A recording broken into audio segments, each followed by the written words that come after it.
I'm sort of paranoid. There's an army of slugs trying to take over the world, and my brother's one of them. I control it.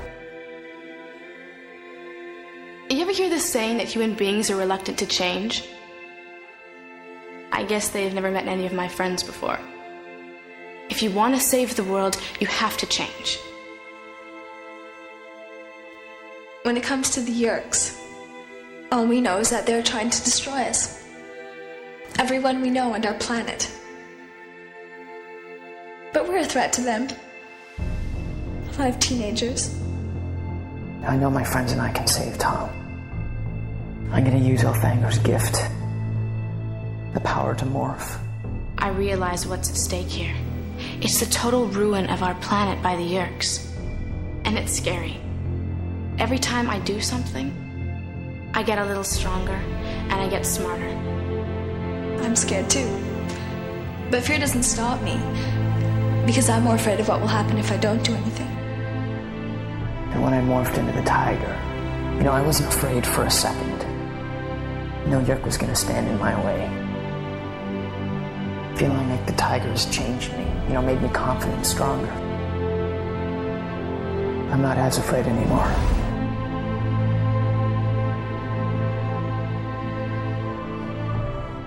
Welcome to Thoughtspeak, Megamorphs episode number 1, a podcast dedicated to the discussion of the first special event title in the 1996 book series, Animorphs. My name is Coleman. And my name is Mitchell. And tonight, on a very special Special guest, Newfound Glory. I wish Newfound Glory was here. I never listened to Newfound Glory that much.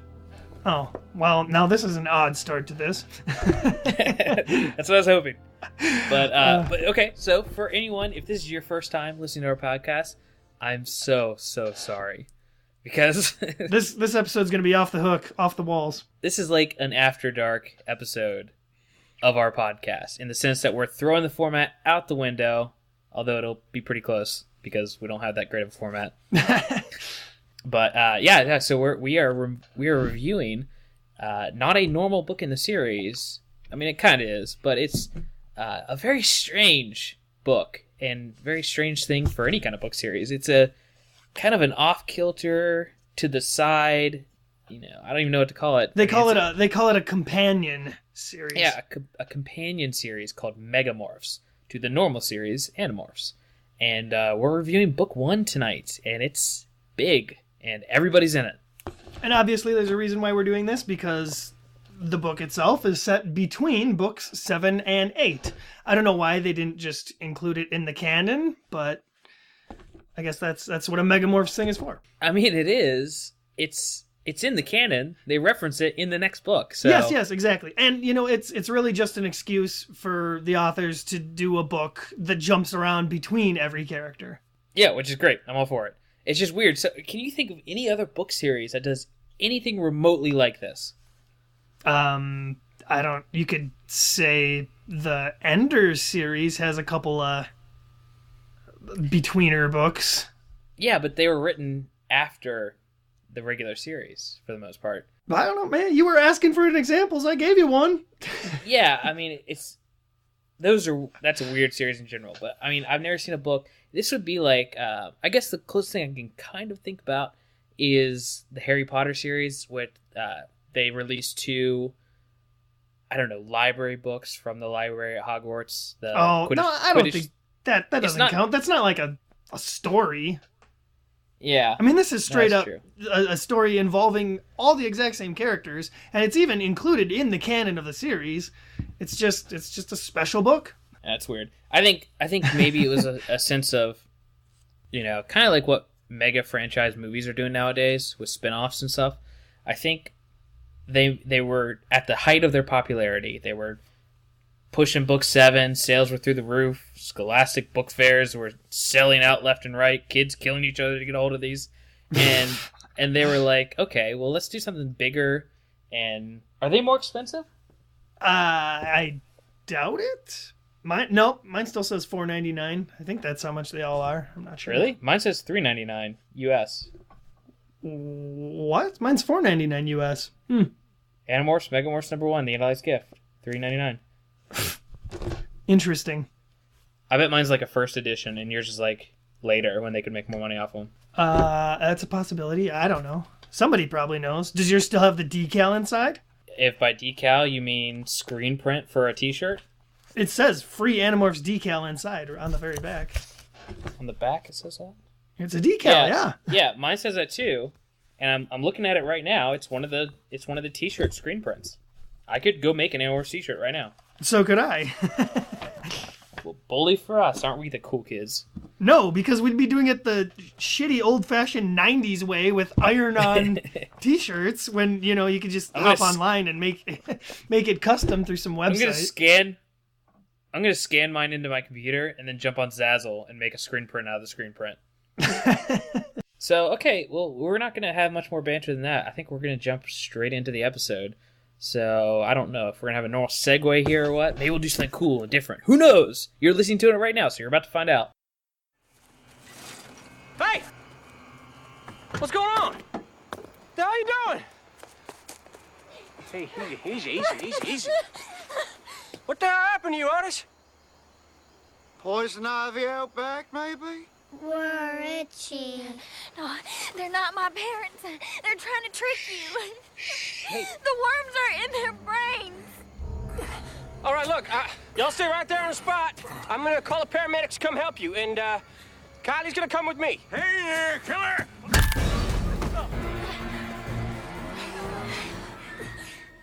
The back of the book reads, "We never should have done it, but we needed a break. Some time off from the superhero stuff. A chance to act like normal kids.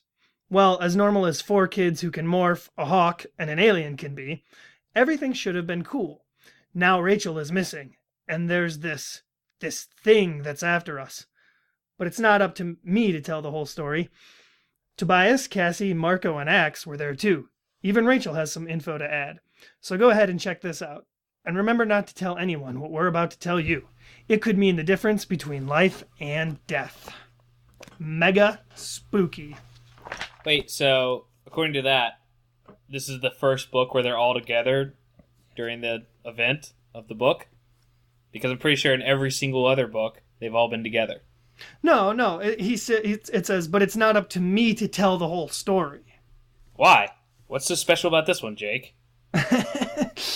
Because it's a Megamorphs book, Coleman. He can't just come out and say that. No, I choose to believe that in this world that they've created, they all just found out that they were all keeping diaries of everything. Yeah. So they're like, shit, I don't want to write the whole thing down. Let's jump to Marco.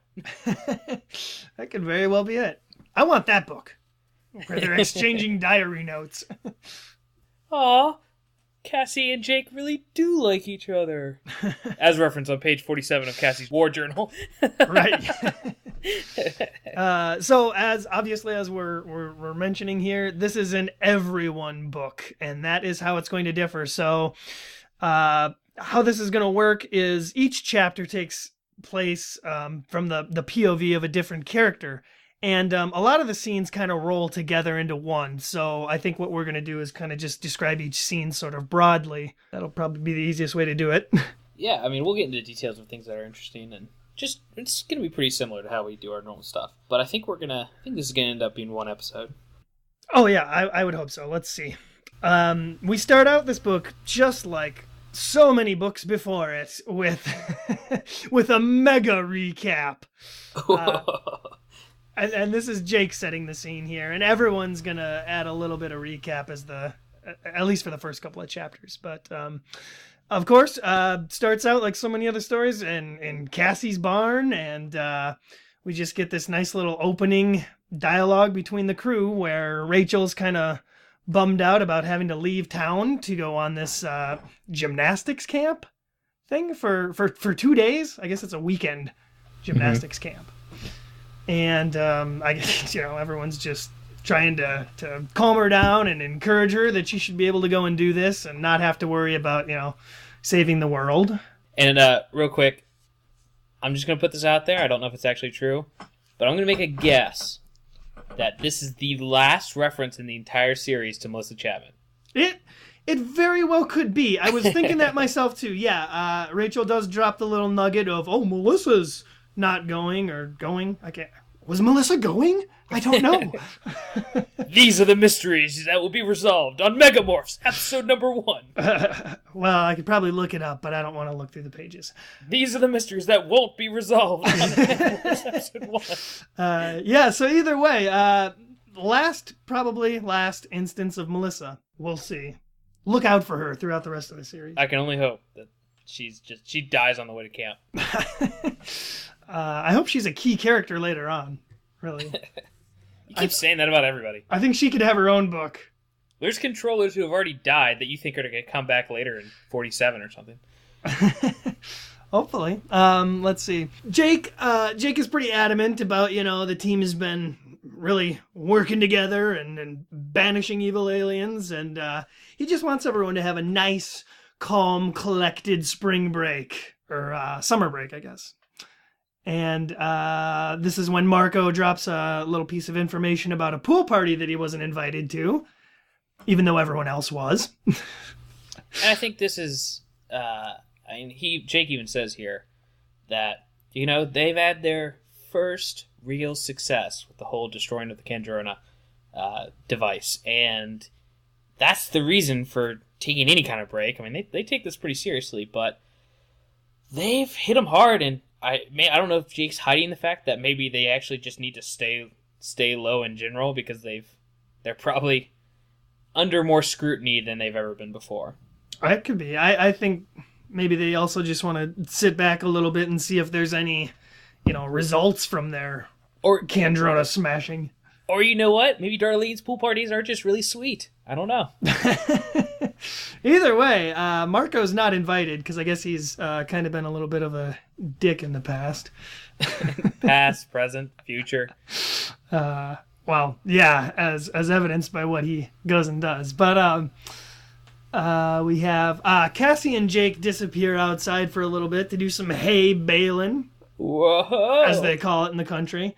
As the kids call it. Yeah, and then maybe you could explain this a little bit better for me. Cassie mentions how she's got a bad feeling and she's been having some bad dreams, and I'd like to think it's a little bit more than just, the entire team has been having bad dreams, obviously, since the whole get-go. But Cassie in particular, and throughout the rest of this book, has some weird instances of that, and I just wanted to get your opinion on that. That's weird because it doesn't lead to anything. Yeah, exactly. Specific. It seems like they're trying to set something up similar to Jake's vision of Krayak in a previous book, and it doesn't really go anywhere, at least in this book. I mean, maybe they're setting up future Megamorphs books, if you know what I'm referencing, but it does seem like Cassie is just in tune with something that she's very in tune with the plot. No. I mean, it's revealed throughout the series that something about her. She's almost got, she's the closest thing we have, I guess, to like a telepath in the Animorphs universe. Like, yeah, dude, she talks to whales. Yeah, well, they all talk to whales. That's just normal everyday life. No, it's mostly Cassie. I'm just saying, like, anytime they go to another dimension, or they're time traveling, or something is off that's been changed by Krayak or the Limus, Cassie feels it. She has dreams about it. She's in tune with it. So she's something. I don't know. I don't know if it's just referencing that more or if it's something else. But maybe it was an early rewrite where that had to do with the plot more, and then they took out, whatever big thing that led to, but they kept all the little instances of it. I don't know. It's almost possible, I think, that maybe she was originally planning on having Cassie be kind of like a seer. Like the Hork-Bajir, I know, are really into psychic stuff like that, aren't they? Mm-hmm. Yeah, with Toby and stuff later. But, yeah, maybe that does lead somewhere in a book we just haven't read yet. Maybe that's entirely possible. Well, she's not using any of her psychic powers in the end of the series, so I don't know what's up. Maybe, unless in the very end she knew to stay off that spaceship. Yeah. Maybe this is actually a Japanese series, and if there's anything I know about Japanese storytelling, it's you gotta have psychics and you gotta have vampires, and both of them are in suits. Man, I can't wait for the Animorphs book where they battle vampires. Psychic vampires. Okay, so moving on here. The next scene is we get a nice little Rachel recap as she's heading for the bus early in the morning to go to gymnastics camp. And Rachel is just a character who is so incompetent she can't even get on a freaking school bus without giving herself amnesia. Yeah, we give Cassie a lot of crap, but Rachel's just dumb. She's just a dumb character. She's brave. She's amazing. She's, strong. She's a great fighter, but she is dumb as rocks. Well, you know what? I can see her her point here. I mean, she decides to go check in on Tobias one last time before leaving for her camp because she points out she's got an hour or something before the bus comes. And, that's obvious, a little bit of character relationship building there between her and Tobias, which is always a thing. It's just that, she morphs eagle and starts flying through a forest and I guess doesn't realize that she's flying by a blue jay nest. Yeah, and you could chalk it up to confidence.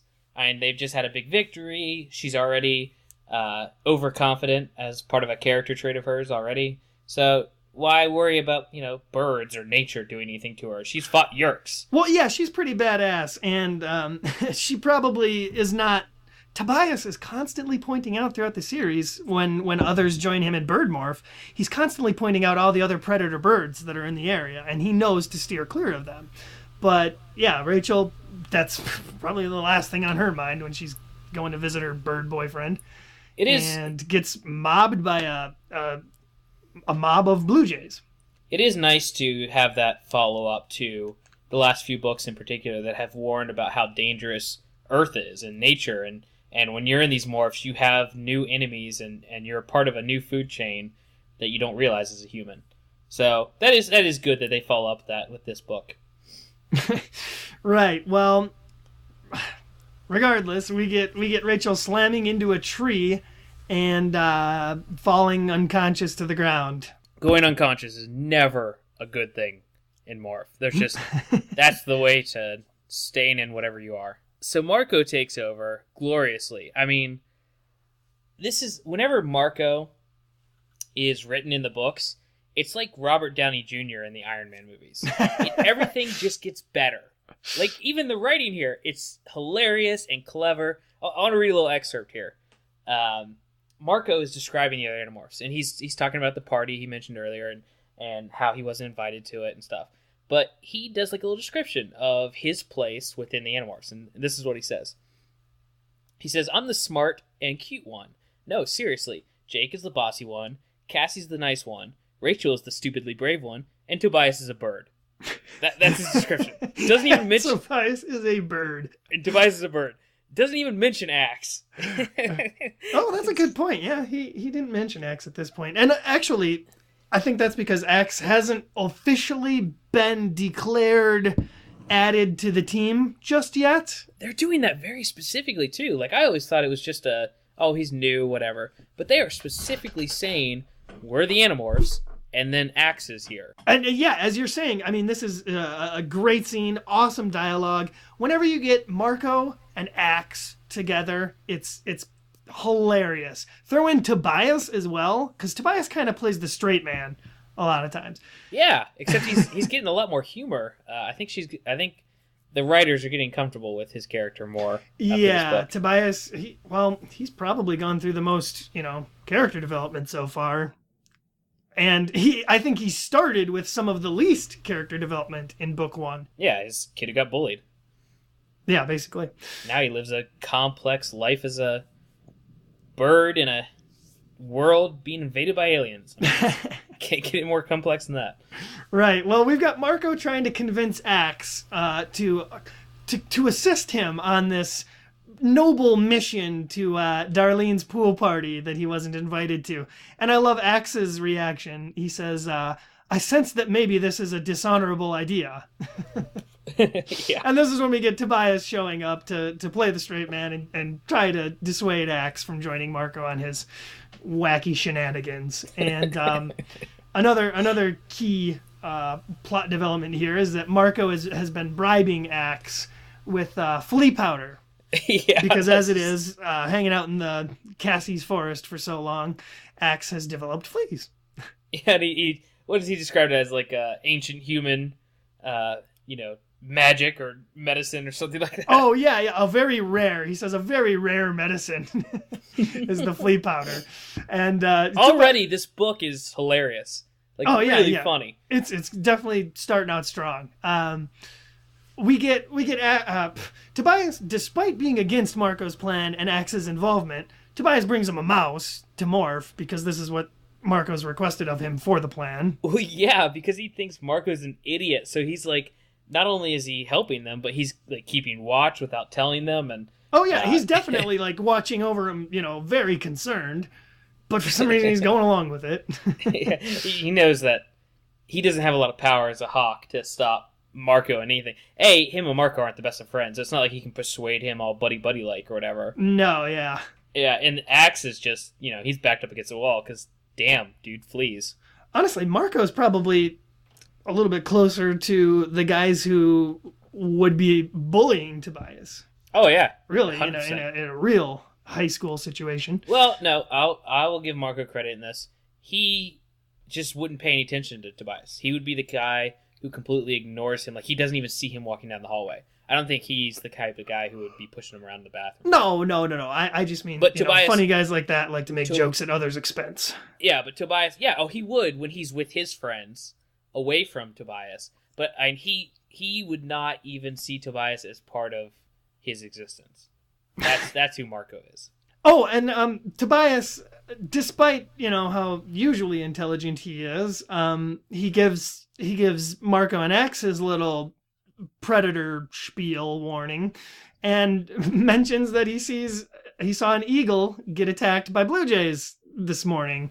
Yeah, and we won't freak out about this every time, but this is the beauty of this first Megamorphs book.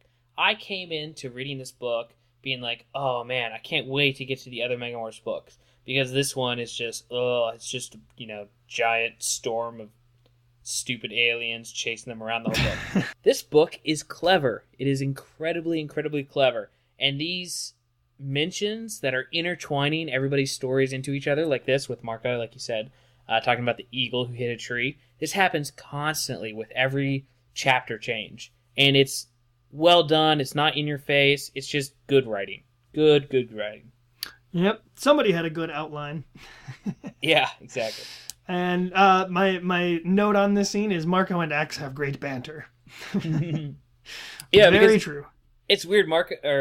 Axe is being written a little differently in this book, where he's kind of like the dopey alien who doesn't know about Earth stuff.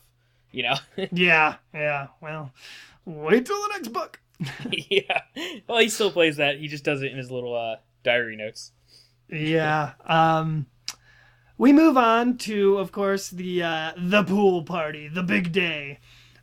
Jake and Cassie are there. They're lounging by the pool and enjoying themselves, and they're having a great little scene. I mean, they're having I think the only scene I can think of, at least in this beginning, where it's besides their serious talks, it's Jake and Cassie kind of enjoying each other's company. Yeah, that only happens like twice a book, so I mean, we gotta really No. When they do this in other books, maybe they'll have like a flirty ending line or something, but they're talking about the mission and Cassie's role in deciding something and blah, blah, blah, blah, blah. They're like, like two war generals trying to relax at a normal social gathering that everybody else is used to. Yeah. I get the feeling that they are, even before the whole Animorphs thing, they were already kind of awkward teenagers who don't usually go to these sorts of parties. Well, no, and as evidenced by the fact that they're not really talking to anybody but themselves. I mean, they make a point of saying that everybody else is kind of up and partying, and I think they said some kids are dancing.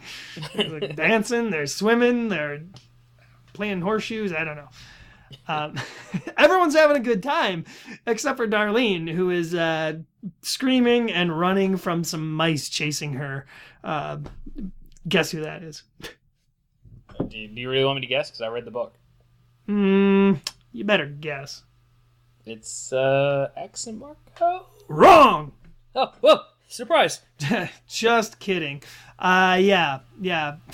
Marco and X, the ball's on them, man, because I couldn't morph mouse and put myself in an area where I'm surrounded by 100 elementary school students, or I should say high school students.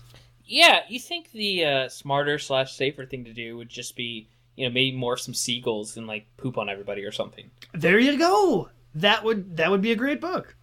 But I want to read that book. Well, initially Marco's plan here was more of a stealth operation. He was going there to spy on Darlene in hopes that, secretly she was in love with him, although it's pretty apparent she's not. More importantly, Marco invents the idea of Inception here. Oh, yeah. With thought speaking, or attempting to thought speak, as Darlene said. He thought speaks his name to her, and she'll just think that she heard it somewhere, and then his name will be on her mind, and she'll start, freely discussing. And it 100% works. 100% backfires over here in mouse form. What? I said 100% backfires as she starts. I mean, it works. It works in the sense that he says it so that she'll bring him up in conversation, and that's what she does. Oh yeah, immediately to start trash talking him.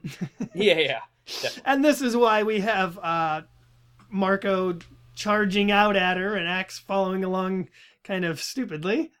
And right away, Jake and Cassie know that it's quite obviously Marco and Axe getting into trouble. Why else would there be two mice chasing Darlene? Yeah, we get a great scene of Wacky running around chasing after mice, the mice chasing Darlene, coming back, Jake and Cassie trying to save them from their own stupidness. Luckily, we get Marco and Axe are able to escape somehow and make it into Darlene's basement to demorph. And this is when the big bad of the book makes his first appearance. This is when the plot appears above them. A new challenger approaches. Yeah. The roof of the house, and I guess the first story of the house, is ripped off and open. And just a huge, multi-teethed, razor-sharp blades everywhere. It's like a big cloud of locusts. Well, no. In this almost. Form, when they first see it, it's in its actual form. They don't see it as a cloud at first. They see it when it meshes together and forms like tons of mouths and razors and everything else. Oh, I had no idea that there was I thought it was just always a big cloud of blades. No, when they get together, it says they you think of the like you were mentioning off the air in the last episode that our listeners did not hear. It's like the face from the Mummy. Oh yeah, like they all come together and form a big face. And that's what. Except I think this is a little more intricate, and these creatures are so small they can actually look like a real creature that's a single form. Oh well, I'm sure in the Michael Bay adaptation of the Megamorphs movie, yeah, that'll be what it does. No, that's a great example. I'm sure it would look really, really similar to some of the crazy giant monsters in the Transformers movies. I think the third one had that big worm one with just tons of mouths and stuff. It would probably look really, really close to that. I just always imagined it as a big cloud. Yeah, and that's what it is. Like a fart cloud that just keeps chasing them around. 70% of the time, that's what it is. But whenever it locks onto somebody, it becomes this, crazy... It becomes the least efficient creature imaginable, because as soon as it shreds the entire house to get to Marco and Axe, it's like, well, guess I'll go, and just leaves. Well, to be fair, that's because it's going after another morph. Yes, and that's why it's the least efficient creature possible. Spoilers, it's chasing morphs. I think we'll find that out soon enough. But, I mean, the characters don't find that out till like the end of the book. But it's, anyone reading this immediately knows after the second time it happens why it's going after them. But I would like to say, it's interesting if you think about it. So they morphed into mouse, okay? And it didn't come after them. Because this thing's pretty fast. It can travel a long distance really quickly. It wasn't ready. Yeah, that's what I'm saying. An hour ago.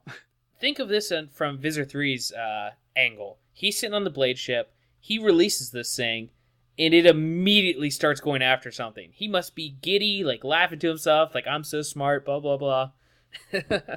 Yeah. Thanks for that. I didn't know where you were going with that. I was going right there. Okay. next we cut back to Rachel, and she's been given amnesia, because I assume having her go to gymnastics camp would have been much too boring for a part in this story. I want to read that book. Rachel's gymnastic camp weekend. Yeah.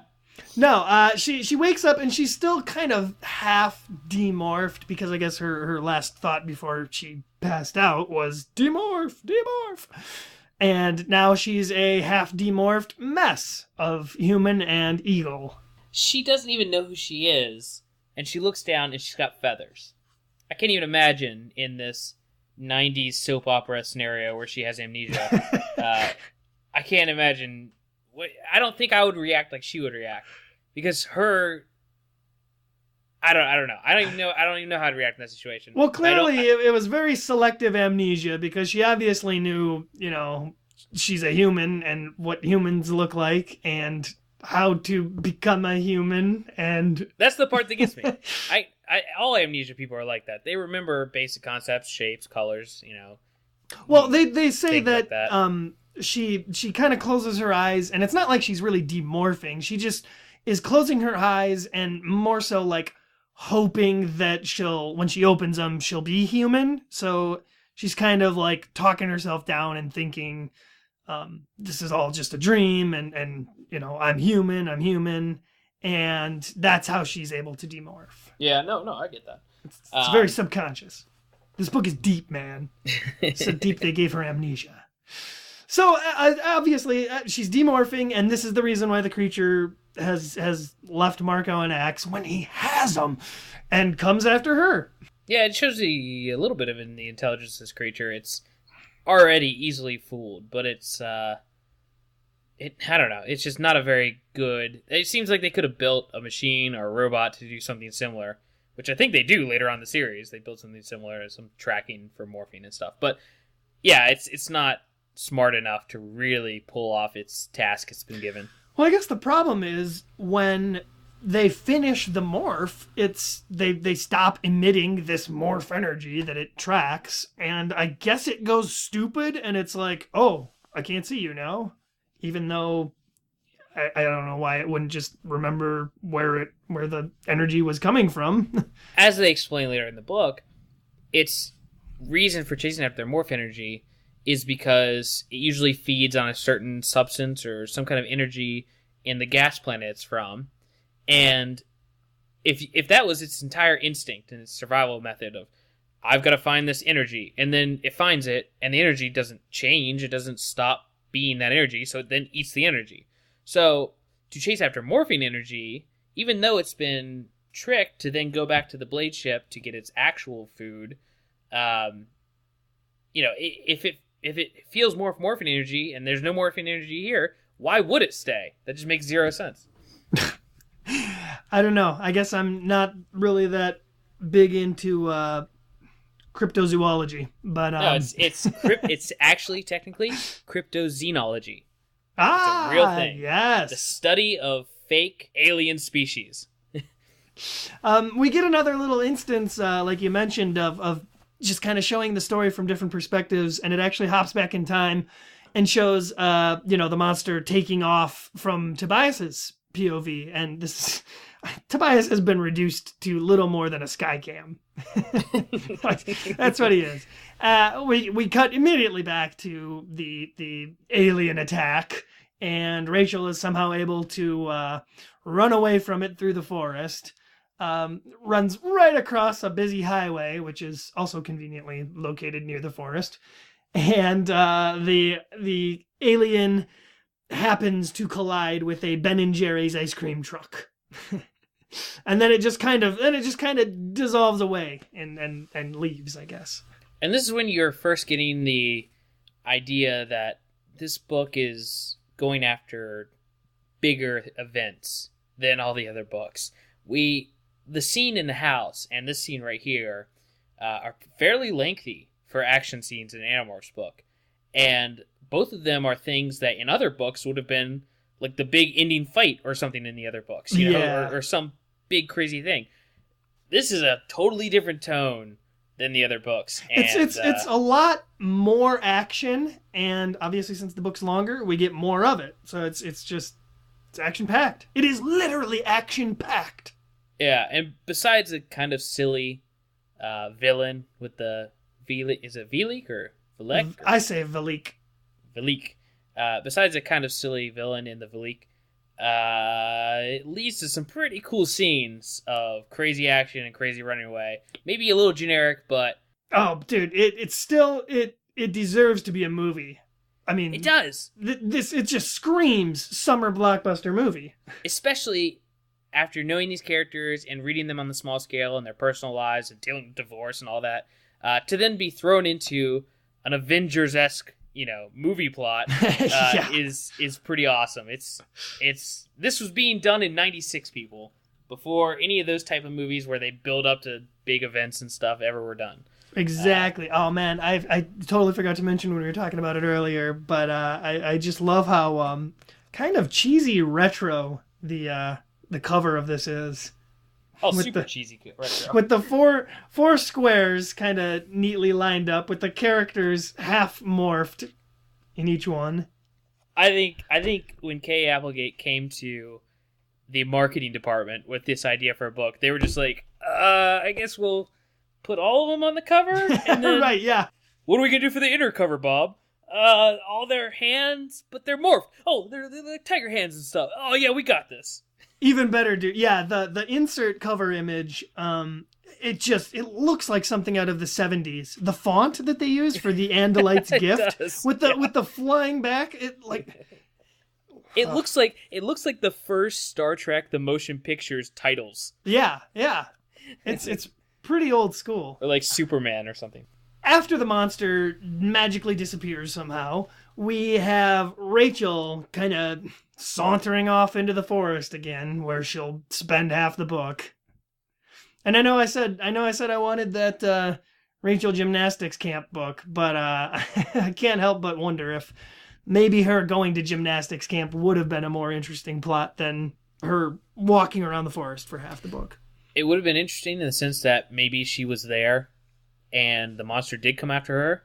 Yeah, totally. I mean, I could totally see Rachel running into some snobby cheerleaders not cheerleaders, some snobby gymnasts. That actually would have been a better book. And then, trying to morph to freak them out, and then the V-leek comes and tears apart gymnastics camp. Murders children. No. It would have been a better book if nix this whole amnesia plotline. Rachel gets to camp, and while they're all, we're jumping between all the characters, while they're all dealing with the V-leek monster and, morphing and doing all these crazy traps for it and blah, blah, blah, and getting captured by Visser Three, we kept jumping back to Rachel at gymnastics camp where she couldn't morph. And it was Rachel, this battle-hardened warrior, dealing with snobby teenage bitches and just dealing with them in everyday life. That would have been great. I want that book. Let's rewrite Megamorphs Book 1, adding in a new Rachel plot. Nope. Megamorphs number 6. Rachel goes to camp. Burns it down. That'd have been awesome. So after Rachel disappears into the forest, the team once again kind of regroups at Cassie's house to talk about the crap that just went down. Yeah, and they watch the news that we just saw happen with Rachel. Exactly. Wow. Some quick newsmen. I'll tell you that. They're on the scene. They heard a Ben and Jerry's truck got hit, so that's CNN's top story for the night. It's awesome because while they're watching this news footage of this highway destruction here, which the authorities are quick to point out that it was a tornado. That's what they're calling this V-leek. What else are they going to call it? I don't know. Typhoon. It's typhoon season. Cyclone. I can't remember who it is, but somebody points out, oh, hey, I saw something. Go back. I think it's Marco. And he says, are we recording this? As if they're, recording it in a VHS player. And they rewind the tape to find a little part where somebody who looks like Rachel is in the footage. Yeah, and they check up, they call Rachel's house, and I think her sister Jordan picks up, and, she tells them that she's at camp. Yeah, Cassie calls. That's what Cassie's good for. Phone calls. If Tobias need a phone call made. if Tobias is the Skycam, then Cassie's their secretary. I was gonna say something better than that, but how that works. Yeah. And we're back to Rachel. and we're back. Rachel's wandering around the forest thinking about, life and the universe and everything. But primarily who she is and why she was a freaky hawk creature. Or eagle creature. Mm-hmm. This is where, after wandering around in the woods, which, boy, they sure are plentiful with plot devices, comes across an old shack. Wow. This is our 15th shack in the series. My note was there must be a lot of old shacks littering the forests in the Animorphs world. Yeah, I mean, they're dead useful. They just build those things, and then tear them down a little bit so they look run down. They build them specifically to abandon them, I think. Yeah, for the Animorphs. Well, Rachel thinks that this looks like a cozy place to spend the evening, maybe, I don't know, and decides to go inside. And this is where we're introduced to a very bizarre character. It's a strange woman who rambles on to Rachel about all of the clothing that she's amassed in her abandoned shed. I mean, there's mountains of clothing, Rachel says. This is useful to Rachel because she woke up with amnesia, wearing a leotard and no shoes. So, oh, yeah. She specifically says she wants to find a pair of shoes. Not only was that confusing, but very inconvenient. So Rachel has a little interaction with this crazy woman, and I think she gives her a pine cone or something and tells her it's payment for some clothes. Rachel manipulates this crazy lady, pretty cold-hearted, if I do say so. I mean, she needed some clothes, and she didn't want to... Well, dude, you got to think, Rachel's a bargain shopper, This is her best bargain yet, a pine cone for all the clothes she could ever want. Yeah, and a pair of shoes. Well, I mean, it would have been the best deal ever if not for the crazy lady actually going crazy and knocking her in the head, making her fall into the basement cellar. Other thing, she claims that Rachel's a yerk. Yeah, so this is yet another instance of someone out in the wild, not literally, but literally in this case, but another person in the wild who knows about yerks, obviously was a host at some point, and is free. So maybe that's because the Animorphs can drone a device, maybe that's because of something else. I don't know. It seems like the internet has a prevailing theory on this. You want to share that with us? Yeah, according to Seropedia, the most widely credited theory as to who this lady might be is the first person that the Animorphs saved from the Yerk pool back in book 1. If you remember, Cassie was morphed as a horse and carried out one woman. And a lot of people seem to think that that's who this woman is. So we here at Thoughtspeak have a different theory. And honestly, both the theories, there's not a lot of evidence for either of them. But I think there's hardcore evidence for ours. I don't know if there's no substantiated evidence. There's no substantial evidence for either one.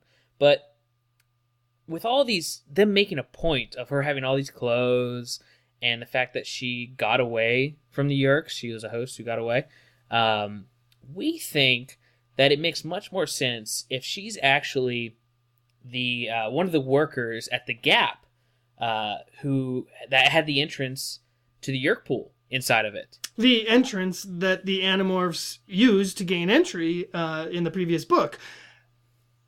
Which, yeah, it's right after the last book. For some reason, this book is making a point about all these clothes, and she's collecting them, and she was talking like she was working in a store. She's obviously crazy because the Yerk, maybe it died halfway attached to her head like that one other guy or something. Yeah, that's our theory. Our theory is that she is one of the people who worked at the Gap where the Animorphs got into the Yerk pool last, and she preemptively ran off. Her Yerk probably was too scared to face whoever's wrath. Probably Visser Three. Yeah, to face Visser Three's wrath. Definitely Visser She Three. knows what would happen. And she was so afraid that she found a shack in the woods, stayed there, starved to death, and the human went crazy from it. Yeah, I think that fits pretty well. Now, I'm gonna poke a hole in your theory, and then I'm gonna fill it quickly. Can I do that? You can do whatever you want. Well, some might say, but Mitchell, how would the Yeerks know that the gap entrance to the Yeerk pool is the one that was infiltrated? And, therefore, why would this woman have reason to fear Visser Three if the blame was going to be shifted on her? Can you think of a reason why? I can. I think the fear... I hope you're about to say what I'm about to say. Okay, well, we'll see.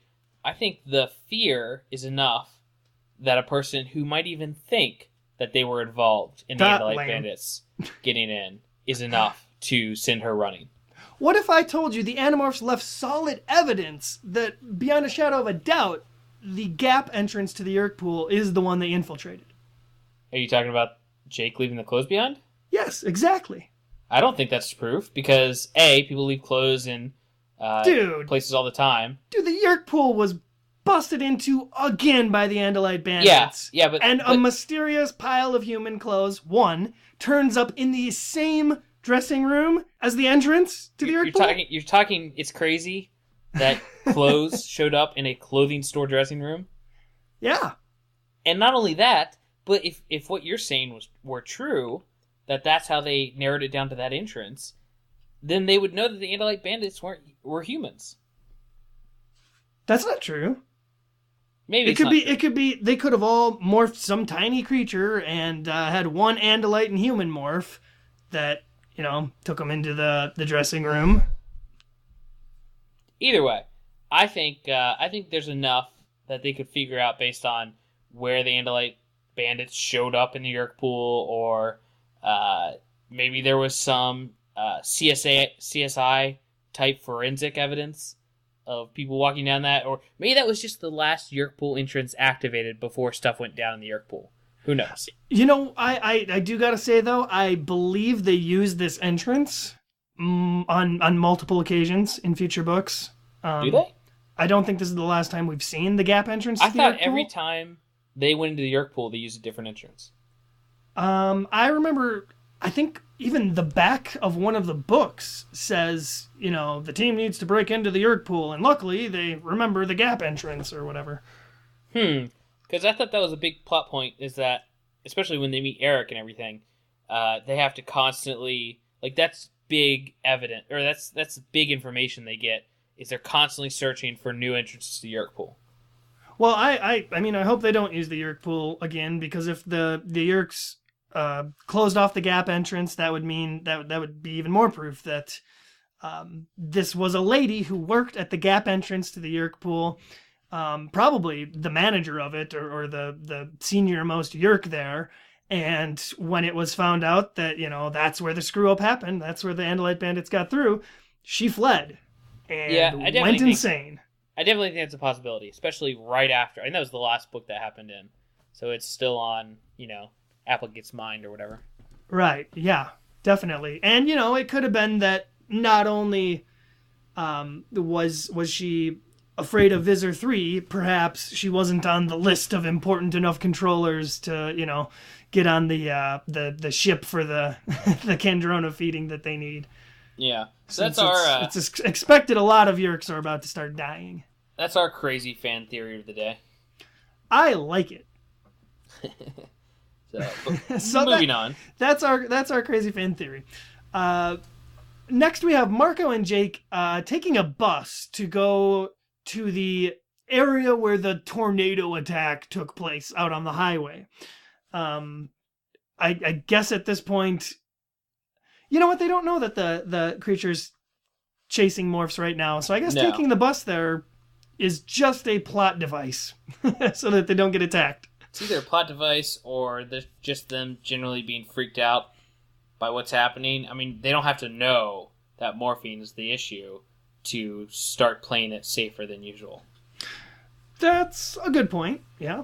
Maybe they were just trying to play it safe. I think they also mentioned that they go inside a gas station or something nearby and talk to some people or something. But Tobias shows up and mentions, once again, Tobias mentions the crazy lady shack in the forest, but that he hasn't seen Rachel, because that's, who they're looking for, obviously, in coming to this area. And this is when the team decides to morph to cover more ground, so they're going to morph wolf. Yeah, which those, senses will help them if they're trying to track Rachel. It's definitely not going to hurt to have super wolf noses. Yeah, they do mention that. I think they brought a pair of Rachel's something. They bring an article of clothing. It's probably just a shirt. I'm just going to guess. I think it is. And of course, as soon as they start morphing wolf, Tobias immediately reports, monster sighted! Kaiju incoming! And they still don't figure it out. Not just yet, yeah. But we go back to the shack. And this is where the crazy lady, who's still rampaging around upstairs screaming about Yerks, starts to burn the place down, because why not? We need to move that plot along. And Rachel is still trapped in the cellar. Oh no! It's a good thing she's got a grizzly morph. Yeah, and little side note that doesn't actually matter to the plot or anything, but since I hadn't read 7 back in the day, like I had read 7 before the podcast, but back when I was first reading these books, I read Megamorphs 1 probably after like book 4 or something. And no, probably after book 6. And so I didn't know Rachel had a grizzly. So this is the first instance that Rachel morphed grizzly to me. And I was like, whoa, when'd she get this morph? This is crazy. I don't remember this in the canon. So yeah, crazy side note. The guys try fighting the monster as wolves, but they quickly realize that that's dumb and is not going to work, and they're stupid and they should feel bad. Fighting a lawnmower. Kind of. With your Except fists. without all that protection that a lawnmower provides from its blades. It's like turning a lawnmower upside down so the blades are facing up and then punching it over and over again. Yeah, well, regardless, they find out that it doesn't really work to battle this villain. And they end up having to run away from it instead. Through the forest and over the trees and on their way to Grandma's house. And it almost gets Marco. It gets pretty close. Yeah. Oh, yeah. It chases Marco all the way to where Tobias informs him that a meadow is coming up, and holy crap, he's gonna die! But the smoke monster turns away, goes off, and they smell smoke, which is an obvious reference to the burning Rachel. Yeah, so they must be relatively close, but not plot convenient close enough. Because Rachel happens to break out of the cellar, and it's like immediately the monster's there on her. And very luckily we have Axe show up kind of out of nowhere. I don't know where he appeared from. Well, these are his woods. I think something starts burning. Are these his woods? Because Rachel's been wandering through the woods for like a day now. They're all his woods. I mean, it's very clear the geography of the city is 90% composed of Cassie's woods. No, it's like Vancouver or something. I know it's not. It's actually Northern California, but it's beach. Oh, dude, I totally thought it was New York. Are you serious? I thought it was a suburb of New York. No, this is like 90%. Like see, nice the stuff California you miss when weather. You skip the 30s and 40s. No, but they tell you where it is in the last books. Oh, well, I'd forgotten that. Yeah, Minor it's detail. like Northern California. It's like nice. I knew all it the was time. one of the 2 most important cities in America. It's not what? It's not LA though. It's like Northern California. It's like it's not a small town, but it's like I guess it's not San Francisco. Obviously, it's not a huge city. Yeah, but it's some weird California town. But yeah, they talk about being not on the West Coast, but there's plenty of context clues there. So, I guess the slower readers like me just for one pick thing, that Mitch, stuff up. For one thing, there's no mountains in New York. So, I mean, the very end of the Appalachia ends in Pennsylvania. So, them having big mountains is your Geography first clue. with Coleman. Yeah, we're definitely in Northern California. It's the only thing that fits the geography they describe, and they talk about it later. Anyway, but point is, so the geography of their specific town is ocean, downtown area, suburbs, Cassie's farm, national forest, and, the beginnings of the Rockies. So all from, right behind Cassie's house is the start of the national forest. And that's all the forest that's mentioned in the books. It's just a huge, national forests are humongous. It's just huge, abandoned, shack-littered wasteland of foliage. So I'm sure Axe gets around back there. And this is just some highway, probably fairly nearby. So I think Axe was cruising for chicks. Yeah. Well, yeah, this is funny because I guess if you set off a fire somewhere in the forest, Axe throws out all secrecy and just jumps into the clearing in full Andalite form. What's going on over here? What are you kids doing? Need to see an alien? Don't tell anybody. Axe shows up and he's kind of confused, obviously, and asks if it's Rachel. And this is when we switch to Axe's POV for the very first time ever, by the way. And fun note about that, which I talked about at the end of the last episode, Axe doesn't get a portrait. Yeah, I think everybody knows it's because he didn't have official artwork at this moment just yet. Not until book 8 next will we get to see his official artwork. It's like insight into Scholastic and the writers being real people. They rushed this out so fast they had to split it into 3 parts. Yeah, I mean they have. Or is it 2? I'm sorry, this one's 2. At the beginning of every chapter, it has their main, character pictures. And Axe is just a blank, chapter that says his name. So, kind of weird, but I guess they couldn't get it together in time. I think we all knew what Axe looked like anyway. Not really. I pictured all these aliens completely different. Way more realistic. Axe buff. I pictured all the Hork-Bajir, Taxons, and Andalites way more realistically and awesome.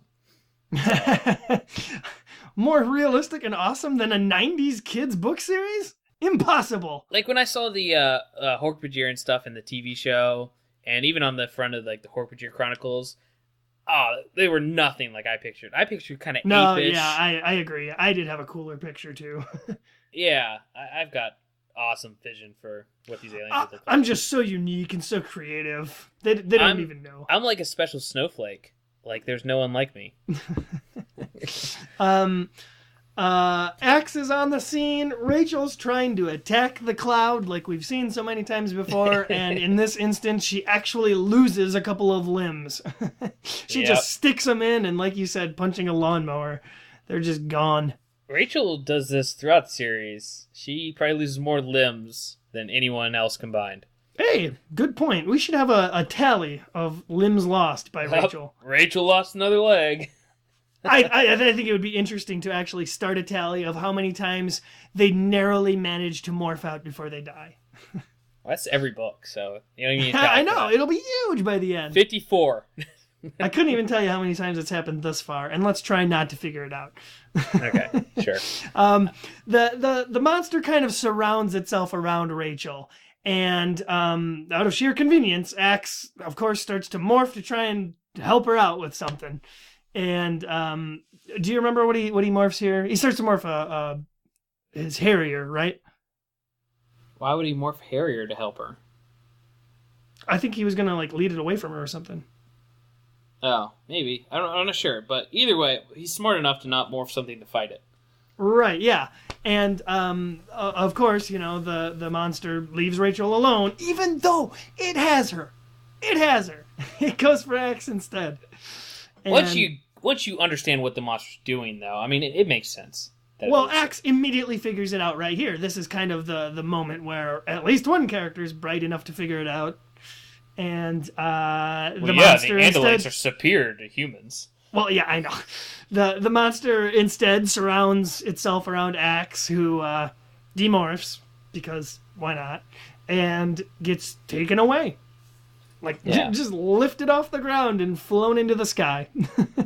And moments too late, Jake, Marco, and Tobias, they get to the burned-down shack, and they start to use their detective skills to figure out that Rachel and Axe were part of whatever went down. Yeah. Okay, let's see. Shack's on fire. There's blood on the ground. Obviously, Rachel's been here. Obviously. It makes perfect sense. And then they find that's basically how they figure it out, because they know immediately. Rachel, X, something, go. Bad. Fight, violence. Where are they? Yeah, and they have no idea where they went. They're just gone, and no one's there. I don't even think they spot Crazy Shack Lady. She probably burned alive.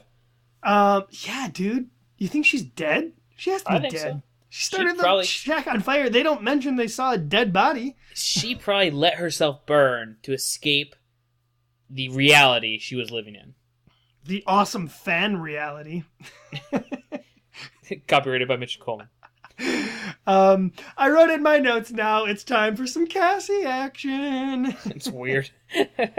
When we saw her sexy half-fly morph on the cover, we knew we had to get to this moment. This is Cassie's chapter where they need to look for Rachel, so besides going to the scene of all the, highway destruction, where else are they going to look for Rachel but... The place where they look for everything and try to solve all their problems? Let's go to the mall! Today. Cassie goes to the mall to look for Rachel. While there, obviously she's not finding Rachel, but she does encounter Vice Principal Chapman, who is still a prominent character. Woohoo! They're trying to desperately force on us. He's made it 8 books! Yeah. So she sees him, and she's like, hey, I know that guy. Decides to more fly and scout him out, because that'll help the current situation. Somehow. Well, her thinking behind that is it's in case that he happens to say something of interest, or if he's, I don't know, doing something sneaky or something. But this is grasping at straws. I'm just saying it. Her plan is to morph, fly, and follow him around the mall. And lucky plot convenience that now is the time when the V-leek decides not to just release someone it's caught and immediately fly for the new morph energy. Yeah, maybe it has a certain proximity trigger for when it gets closer to its food source on the blade. Yeah, it's got to be something like that. There has to be a way to explain this. Oh, there is. I'll pull it out of my ass. I think maybe when it has something like completely surrounded and it's in transport mode, like head home mode, it's immune to the energy because it's already got the thing that it needs to take to get its reward. Yeah. So that's my science-y take on it. I concur. Cassie is flying around as a fly. Axe is dropped on the blade ship. Awesome scene. Yeah, I mean, him being, completely vulnerable, surrounded by Hork-Bajir and Visser Three. Visser Three gives exposition dump about the V-leek. Oh, I know, man. He has a talking problem because he shows up and just immediately reveals everything that, an Animorph would need to know about this particular villain, even its weakness. He really needs to go to a supervillain monologue support group. I could imagine this, by the way. I could imagine the scene in the movie, because, it's a movie. When Axe is dropped off by this monster on the blade ship, he's maybe sprawled across the floor. He picks himself up, and then we get this tracking shot of Andalite hoofs marching into the scene as the camera pans up on Visser Three. And that's our big bad reveal. Pans up? Oh, I'm sorry. You're disgusting. Tilts up. My gosh, you went to school for this, sir. I worked at a television station as well. Get out of my podcast. Anyway, so yeah, you're right. This is a momentous occasion where Visser Three is let's not oversell it.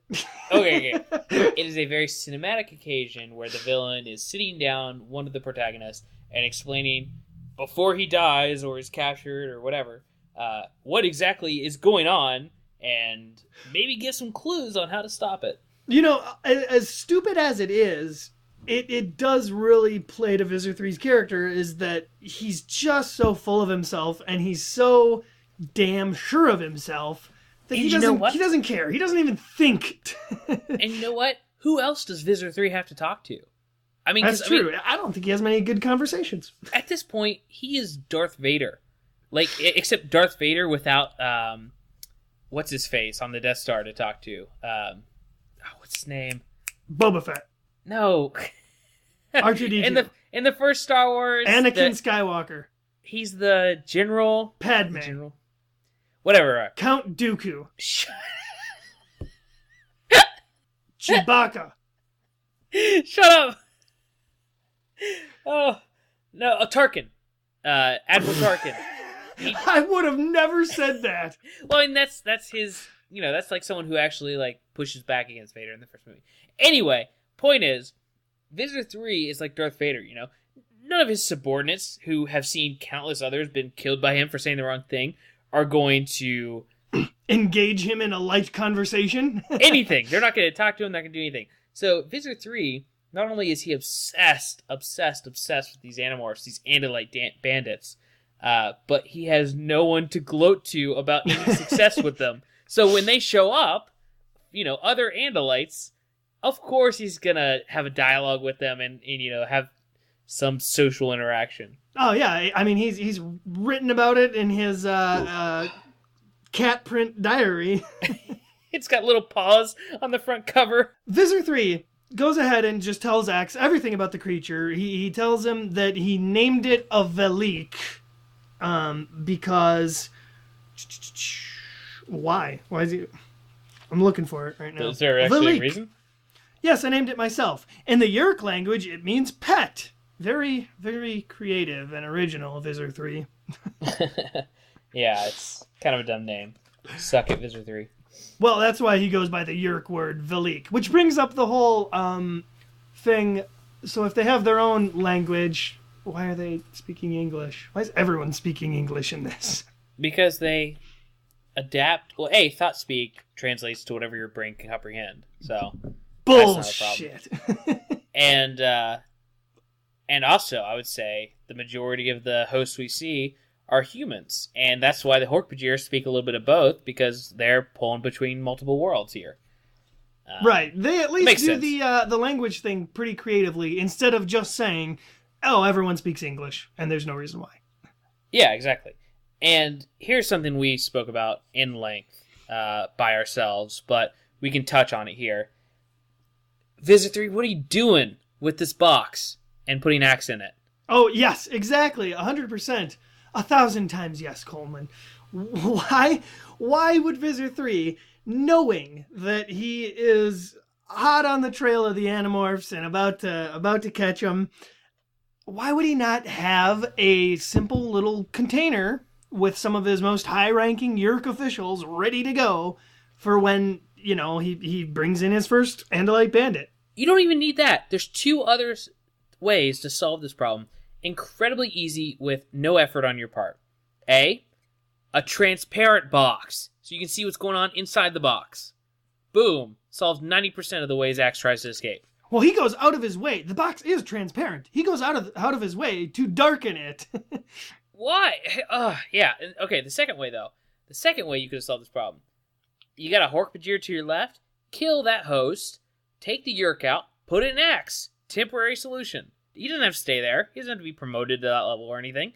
Just put him in there so you have control over his brain. That's literally what your species does. Oh, yeah. And as soon as they had a Yeerk in his head, he would be able to tell them everything. Absolutely everything. And I guess we wouldn't have a series. Or maybe we'd get one more book. It's like Superman, walking to Lex Luthor's building. It's like, you can fly! Just fly! That's your superpower. Exactly. So Visser 3's superpower appears to be super stupidity. And this is it the first instance or just an instance of one of the Animorphs finally talking and conversing with Visser 3? Because Axe cannot resist the urge to yell at him. Axe has talked to him a couple times before, and even one of the other human Animorphs has talked to a Yeerk. They just said that they had to keep their voice monotone. Or maybe that's in a book, like the next book. Stop. I think what you're describing just came from book 8. Okay, well, Axe has definitely talked to Visser Three at least a couple times in short bursts. Maybe. I'm not confident enough to say that. Or maybe that's in the next book. This might be the first occasion where somebody yells at Visser 3. I'm not sure. But, yeah, the axe goes off on him, and just Visser 3 goes on to explain everything about the V-leek, what it is, how they tamed it, and they trained it to find the morph energy, and bring whatever it catches back for its reward. And I guess that's everything Axe needed. So he could just lock him up now, since he wasn't planning on making him a controller or killing him. Yeah, and in simplest terms, we already talked about this, but the V-leek is trained or programmed. He doesn't really go into specifics on how he's controlling this creature, but he has made it so that it tracks down morphine energy, captures whatever has produced that morphine energy, brings it back to the ship, and is then fed kind of a treat, or it's fed its main food source. Instead of in the wild, I guess it would just track down whatever energy is its food source and then eat the energy when it gets there. So he's done some crazy genetic manipulation or training on this millions and millions of creatures. Yeah, and I kind of wonder how long he's been doing this. Has this been an ongoing project for the past couple of years, and it's just now ready, or did he whip this up in a weekend after the last book and pick one of these up? Maybe, I don't know. Maybe another team of Yeerks somewhere else out in the galaxy have been working on this project, and now they've just given it to Visser 3. Mayhaps. Either way. When it ultimately fails at the end of this book, I don't see why they don't just do it again. Spoilers. because it turns on him. So, Visser 3 locks Axe up in his, transparent box that he makes dark on purpose, because he's like, I don't need to see what he's doing. He likes the challenge of Animorphs escaping, apparently, so. Well, and he thinks that, the box is airtight and there's nothing he can do to escape. Moron. So, Visser 3 sends the V-leek out for its next meal ticket. And we jump back to Cassie, who's flying around worrying. She's still following Chapman at a bookstore. And I don't... Other than the fact that it pays off, this is a stupid plan. Pretty much, but it's Cassie. She's got to have something to do. They just send her off to keep herself busy. I've got a theory about Cassie that I'll share with you at the end. But, yeah, she's following Chapman around, and it doesn't look like it's going to pay off for quite a while. And she's almost concerned about, being made fun of by everyone else for wasting time. But, luckily, some controllers show up and start talking to Chapman. And they give out lots of good info, surprisingly. Yeah, I mean, they reveal to her that this V-leek is a Yeerk tool.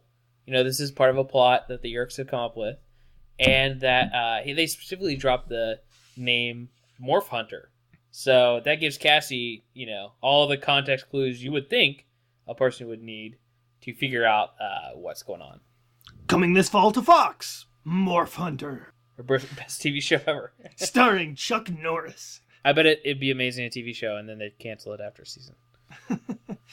Yeah, another cool piece of information that we get out of this scene, though, is they do reveal how much of the police force is currently controllers. Oh, really? Yeah, man. Did you read the book? I read the book. I don't remember them saying that. Yeah, they say only 10% of the police force is currently controllers. Okay, if only 10% of the police force is controllers, how come every time they run into police, there's always one that says Andalite? Because they spread themselves thin, I guess. They have one in every unit. Well, they probably have 9% of them at the mall. Yeah, the Yeerks don't know enough about human society, and really all they've infiltrated are a bunch of mall cops. The mightiest of the mighty. 10% of the mall cop force. It's one guy. They do talk also about working in the media and covering up the V-leek activity and referring to it as a tornado, even though it's a stupid, flimsy excuse. And yet, we find out that, maybe they've infiltrated some of the lower levels of some of the news stations or whatever, but later on in another book, we see that they have at least one entire channel under their control. Like, actual, news channel. Oh, Fox News, probably. No, nowadays... is my guess. Nowadays, it's probably CNN. I mean, they're probably one of the worst right now. Yeah, but they're the worst in just, content, whereas they didn't used to Fox is the worst in terms of news. Oh my gosh, I remember the joke in Independence Day where they're like, I don't want to learn about my news. It's the president talking. He's like, I don't want to learn about my news from CNN. Blah, blah, blah. They used to be one of the best. Oh. I don't know why we're talking about this. Okay. So the last time we saw Rachel, she was kind of dying or something. So a little bit. We get to hop back to that situation.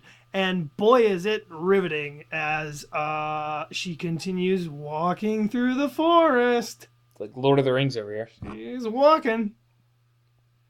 These bear claws were made for walking. She does make the good decision to follow the stream, though. Yeah, so after an incredibly dull Rachel scene, we get the group moving back to Cassie's barn, Animorphs HQ, where they are just freaking the hell out because Rachel and Axe are still missing. Yeah, they're pretty in the dark besides Cassie being able to come back and give them all the information that she gleaned from Chapman and her mall experience. Yeah, she got the Cliff Note version of what Axe got, and she knows everything she needs to know. It's a morph hunter. And they, despite terrible odds and missing presumed dead teammates, they try to remain hopeful. And, Animorphs, God bless them. They try to stay fighting the good fight. Yeah, but they pretty much have to, at this point, disperse and go back to their normal houses. So they gotta give it the search at some point. It's just another normal day to their parents and family members. So yeah, and at the same time, we've got more Rachel action. There's got to be more Rachel in this book than any of the others.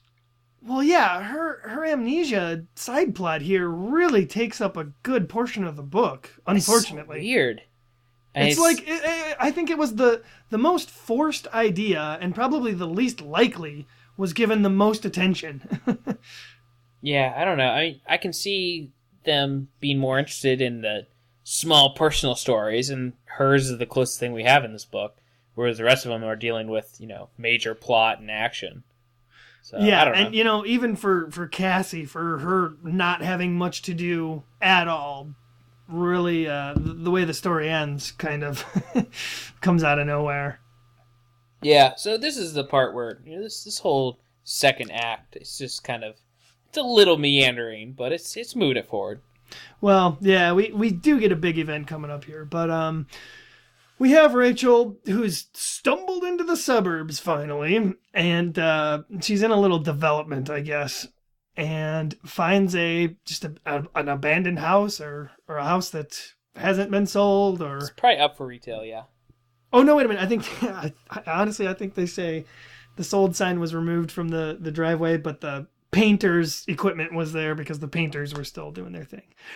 Regardless of the reason, she finds a house to crash in for the evening, and she gets some water. She gets some Nilla wafers. Yeah.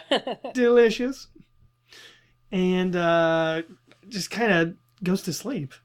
And here we get our next big action scene, basically, or the start of it anyway. And it starts out hilariously with, she's having these nightmares where it's revealing a little bit more of her past. I don't know if she's actually remembering this when she wakes up, but at least in dream form, she's having flashes of the construction site and a couple other things. And the plot! It's coming back to me! she's remembering her journals and the books that have been written so far, and she wakes up screaming the word Animorph, Yeah. Because she had just been thinking about morphine and all this other stuff. But it's so... Oh, man. If they were going for blockbuster movie scene, this is the most blockbuster movie scene ever. Oh, yeah. That scene makes it into the trailer. She screams out the word Animorph. That's good stuff. Well, and conveniently, when she wakes herself up, there's cops outside for some reason. Oh, they a neighbor had the neighbor spotted her climbing in through the window. Exactly. And so the cops are here to bust her. And here I gotta point out, she decides to morph elephant instead of, say, a fly or a cockroach.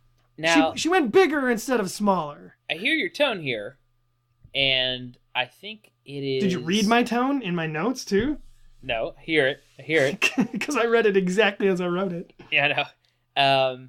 I hear your tone here, thinking that it's not taking into account that Rachel's personality dictates she go fighting stance over... No, runaway. I know, and I think that's a very safe excuse to retreat to. But I think anyone intelligent would have went, cops are here to bust me? Oh, shit. I guess I'll just get small so they can't see me. Also, if she's reverted back to someone with no memories, for the most part, of Animorphs so far and what they've done and blah, blah, blah, you could say that even if she knew she had a cockroach morph, she would be way too scared or wouldn't even know if she'd be able to morph something small and disgusting like that.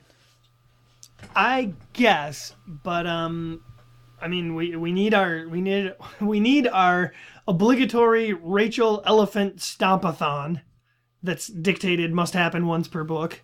No, it's true. I mean, we actually don't get much elephant morph later on, so it's nice to have it as she gets better morphs. And that's where that chapter ends. She's about to morph elephant, and now we've got Tobias leaving everybody because he's useless at night. His Skycam is not equipped with night vision. Or just in general, yeah. So he has to leave them all. And we have Jake, Marco, and Cassie kind of meandering their way down her driveway to say good night. And as they're marching towards the end of the driveway, wondering what they're going to do, they happen to see a shadow move across the moon, heading into town, and figure out pretty quickly that it's the V-leek.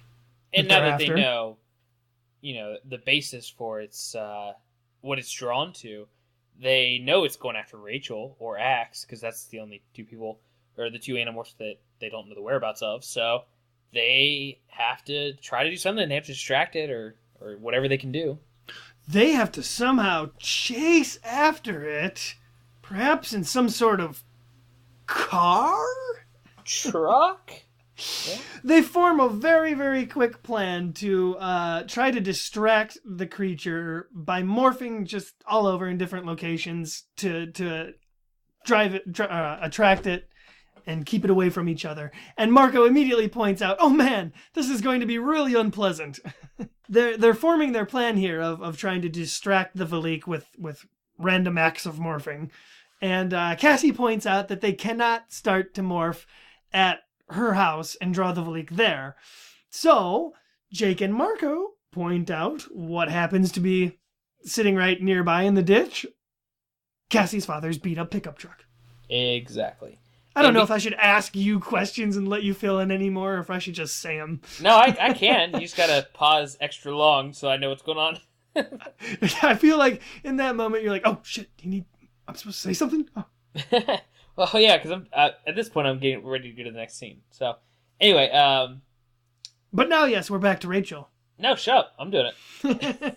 Take it away, partner. So, because this is a movie and we're quick cutting George Lucas style, we go back to Rachel in her moments of elephant morphine and just barreling outside of this house and away from the police. And she doesn't stop and fight. She actually running in elephant morph. So I don't really know the purpose of going elephant in the first place, other than to get past them and then be an incredibly huge slow other than morph. it's a plot thing. It's necessary for the plot, I guess. Yeah. Oh, it's 100% necessary, because the V-leek catches up to her and tries to pick her up, fails after miserably. destroying half the neighborhood, I want to point out here. And I think this might be why she specifically said it's a housing development and not like a actual suburb, because shit gets torn up here. Quite a bit. But we see this important plot point of the V-leek trying to pick her up and failing, because elephants aren't that big, but big enough apparently to stop this thing from taking her away. Well, I didn't Wikipedia it or anything, but don't elephants weigh like 700-800 pounds? Yeah, they're like 3 or 4 tons probably. All I know about elephants I learned from Operation Dumbo Drop. Yes, but you make a good point. The V-leek tries to carry Rachel away and cannot lift the weight of an elephant. Important plot note. Yeah. Oh, and I guess right there is our reason why she didn't go small and instead went big. Oh yeah, that's why Kate Applegate went big and not small. Ooh. And yes, dude, we finally have it. The boss battle music from Final Fantasy VII kicks in, and Marco, Cassie, and Jake are now driving in a truck towards the V-leek, and our Michael Bay car chase is on. Oh, and it's great because now everybody's coming together. They're getting into the same spot, besides Axe, because he's trapped in a box. But they get there in the truck, and and what they see is Rachel in elephant morph being, not really picked up, but failing to be picked up by the V-leek, and it's kind of a hilarious scene. Oh, it's definitely a hilarious scene, most of which is attributed to Marco's terrible driving skills and Jake's very, very concerned banter with him as they're driving. Do you have excerpts? This part here spawned, one of when I find on Animorphs forums, people talking about their funniest moments from the series. This is one that's constantly brought up, with the Marco constantly running over the trash cans, and Jake asking about, you just hate trash cans, don't you? Yeah, it's pretty great. And yeah, as you say, they despite Marco's terrible suicidal driving, they managed to find the V-leek and the Rachel scene happening.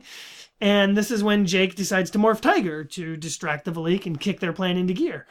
And as he's morphing Tiger, Cassie kind of gets out of the car to go to Rachel. And Jake gets in the bed of the truck because he, won't fit inside the truck anymore. And this is when we have Jake and Marco speeding down the freeway, with Jake morphing a tiger in the back, trying to, lure away the V-leek. And if this is not specifically written to be adapted into a movie, I don't know what is. Yeah, it's a great scene. You have this giant monster chasing them down the freeway. Jake's in the back, morphing Tiger, just like you said.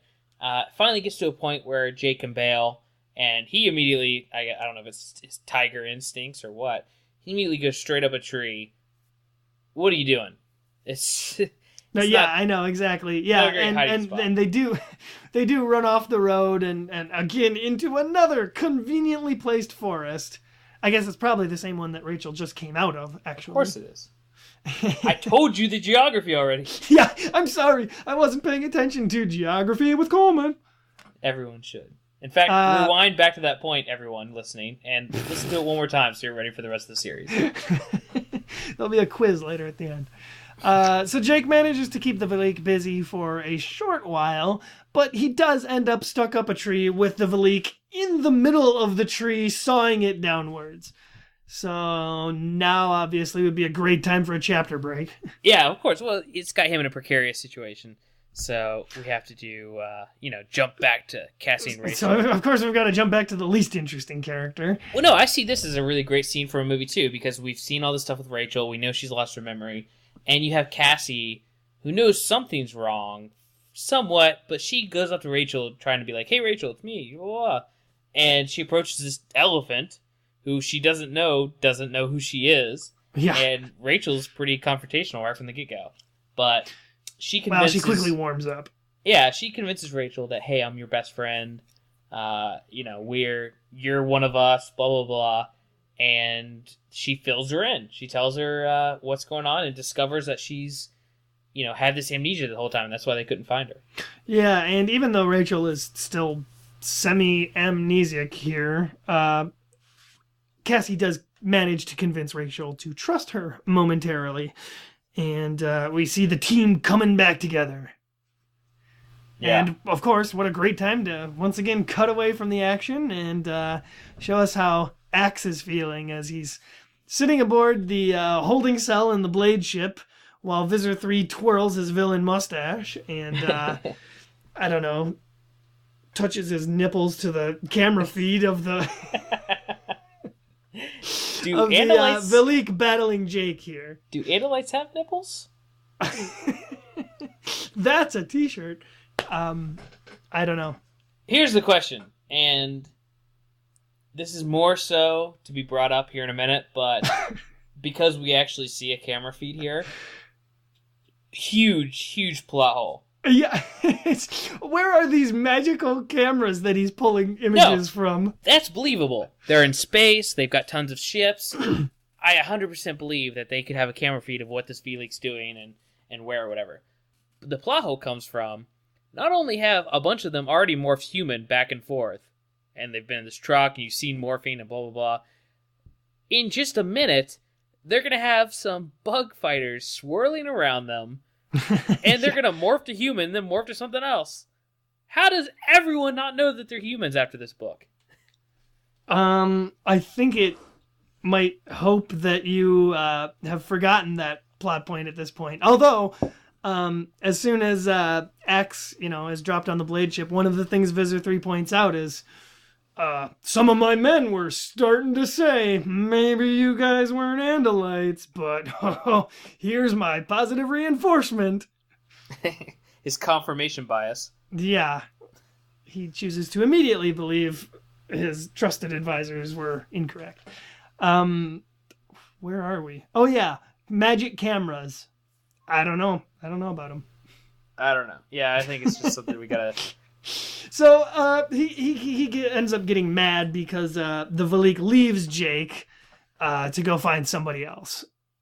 And that's really... I guess it just serves as a cutaway to show us what Visser 3 and Axe are doing. Yeah, remind us that he's still there and show the villain. And Visser 3 has magic cameras. Yeah, which really would have been better if you didn't bring this up. And a couple more quick cuts here. We go back to Marco, who is, still driving to try and lead the V-leek away as he starts to morph gorilla. Short, but cool. We hop back to Rachel and Cassie, as, Cassie's just riding on Rachel, I think, and filling her in on what's going on.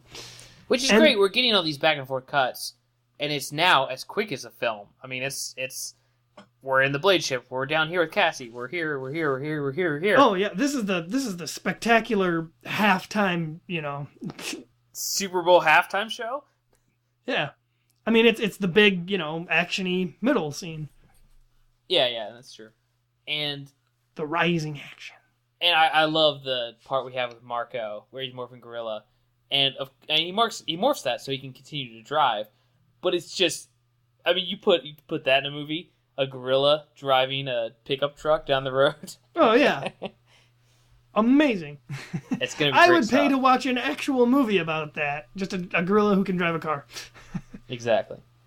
But we come to a head. Oh no! Wait a minute. I wanted to point out that as Cassie's talking to Rachel and cluing her in on all this stuff, she decides to morph.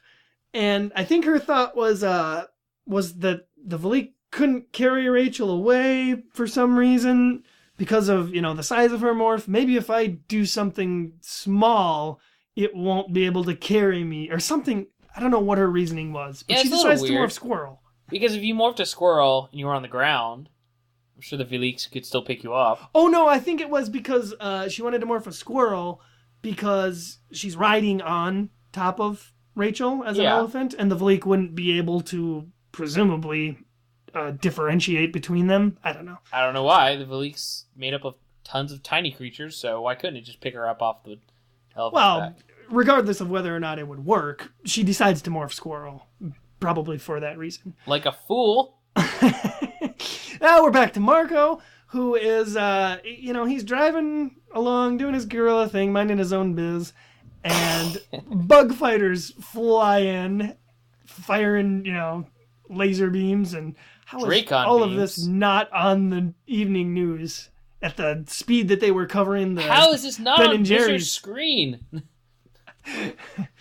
Exactly. Well, either way, bug fighters fly in and just kind of pew pew pew, and Marco's done driving. Yeah, he crashes into Rachel, right? Yeah, I think they shoot at him a little bit, and he, skids, and then he does run into Rachel. He runs and breaks Rachel's, back left leg or whatever. Yeah. In fact, he does end up hurting Rachel, and the V-leek gets him. The V-leek gets Marco. And then we cut to Cassie's view, who has also just been attacked by a bug fighter, and that's how Rachel got hurt, by the way. She got hurt by the bug fighter, and then Marco slams into her. He didn't help. And Cassie watches this all unfold and does nothing to help Marco. This is important. She's off to the side, and she's even thinking to herself, if I do nothing here, I'm a coward. And then she proceeds immediately to do nothing. Yep.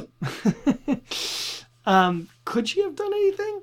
She's a squirrel right now, so she could have demorphed. She could have demorphed and distracted the creature that's attracted by morphine. Yeah.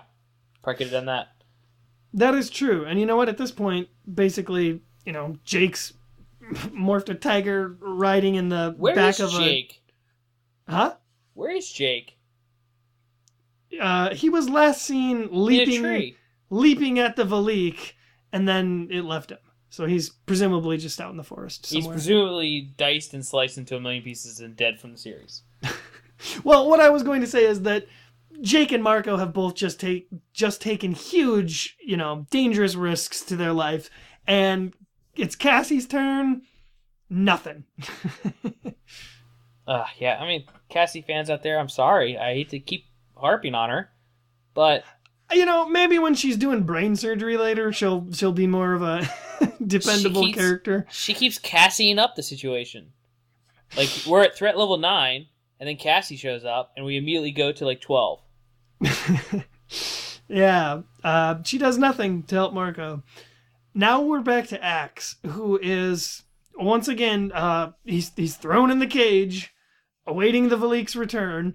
And as he's sitting there alone in his contemplation, he is still tormented by a flea problem. Hey, I got a question for you. Mm-hmm.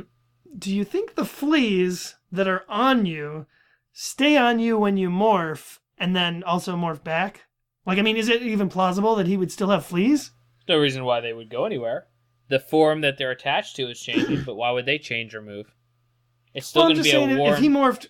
Because he's morphing a flea, wouldn't the room be full of fleas then? Because the fleas would fall off the flea that he just became. Yeah, why don't they...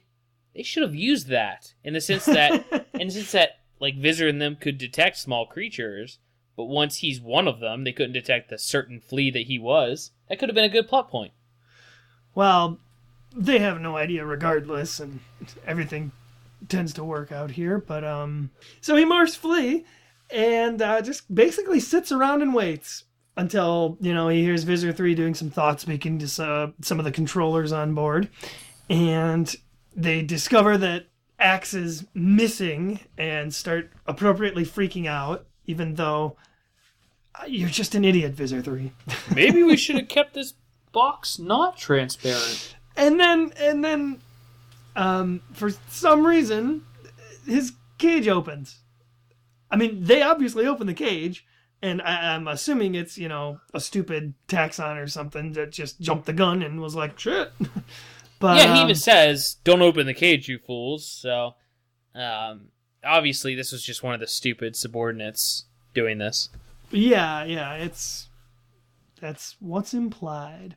But Axe is able to jump out now, sensing the warmth, and we cut to Marco's POV, with him being dropped down on the blade ship, and he mentions that, he cried like a baby on the way up. Oh yeah, he's again pretty close to not having much hope for getting out of the situation. Exactly. And as soon as he's dumped on the blade ship, Axe starts to privately thought-speak to Marco to kind of try and fill him in on what, he's discovered and what's happening. And here we have Visser Three also trying to coax? Mm-hmm. Trying to coax Marco into demorphing to show him his Andalite form. And, Marco just straight up ignores him. I mean, they know not to talk to Visser Three anyway, but stranger danger. In this particular instance, Visser Three becomes very annoyed with their, unwillingness to talk to him. And Axe tells him to find the computer console that controls the door hatch, because obviously they, want to get out of there. And this is when we have Axe throwing his plan into action of demorphing on Visser Three, because that's where he's currently located, on Visser Three's back. Basically, he figures if he can demorph on Visser Three, then the V-leek, who's in the room above them, hovering around, will immediately, maybe not attack Visser Three, but he's going to cause a commotion. Yeah, and during said commotion, Marco jumps for the computer console and probably has to split a couple Hork-Bajir and Taxon heads as he goes.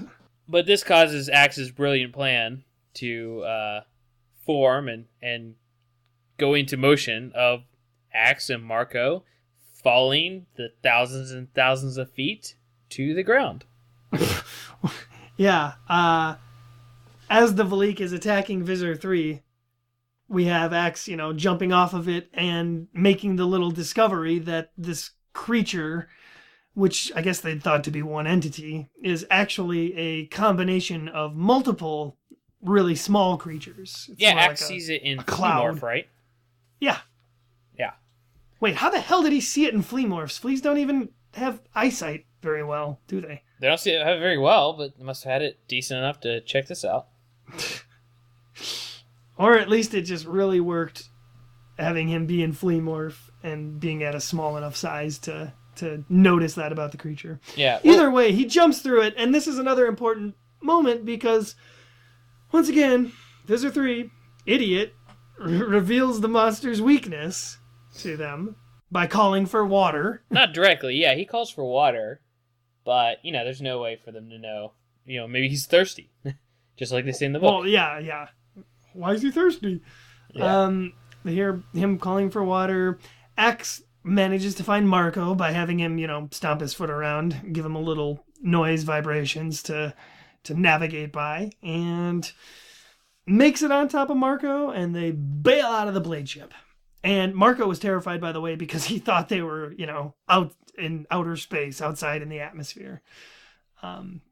Turns out they're still well within, Luckily, they are suborbital, so. Still, gotta be terrifying.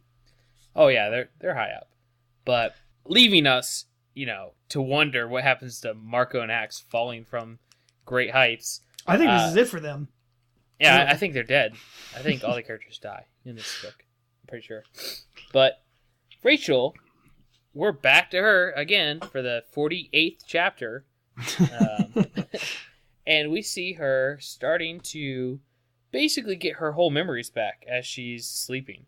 And she gets just a big, Tron-style info dump, or Matrix-style info dump, and remembers, for the most part, who she is. Yes, and this is at the point where Cassie wakes her up, complaining about how she just let the V-leek take Marco. So she's obviously got, guilt issues to work out here.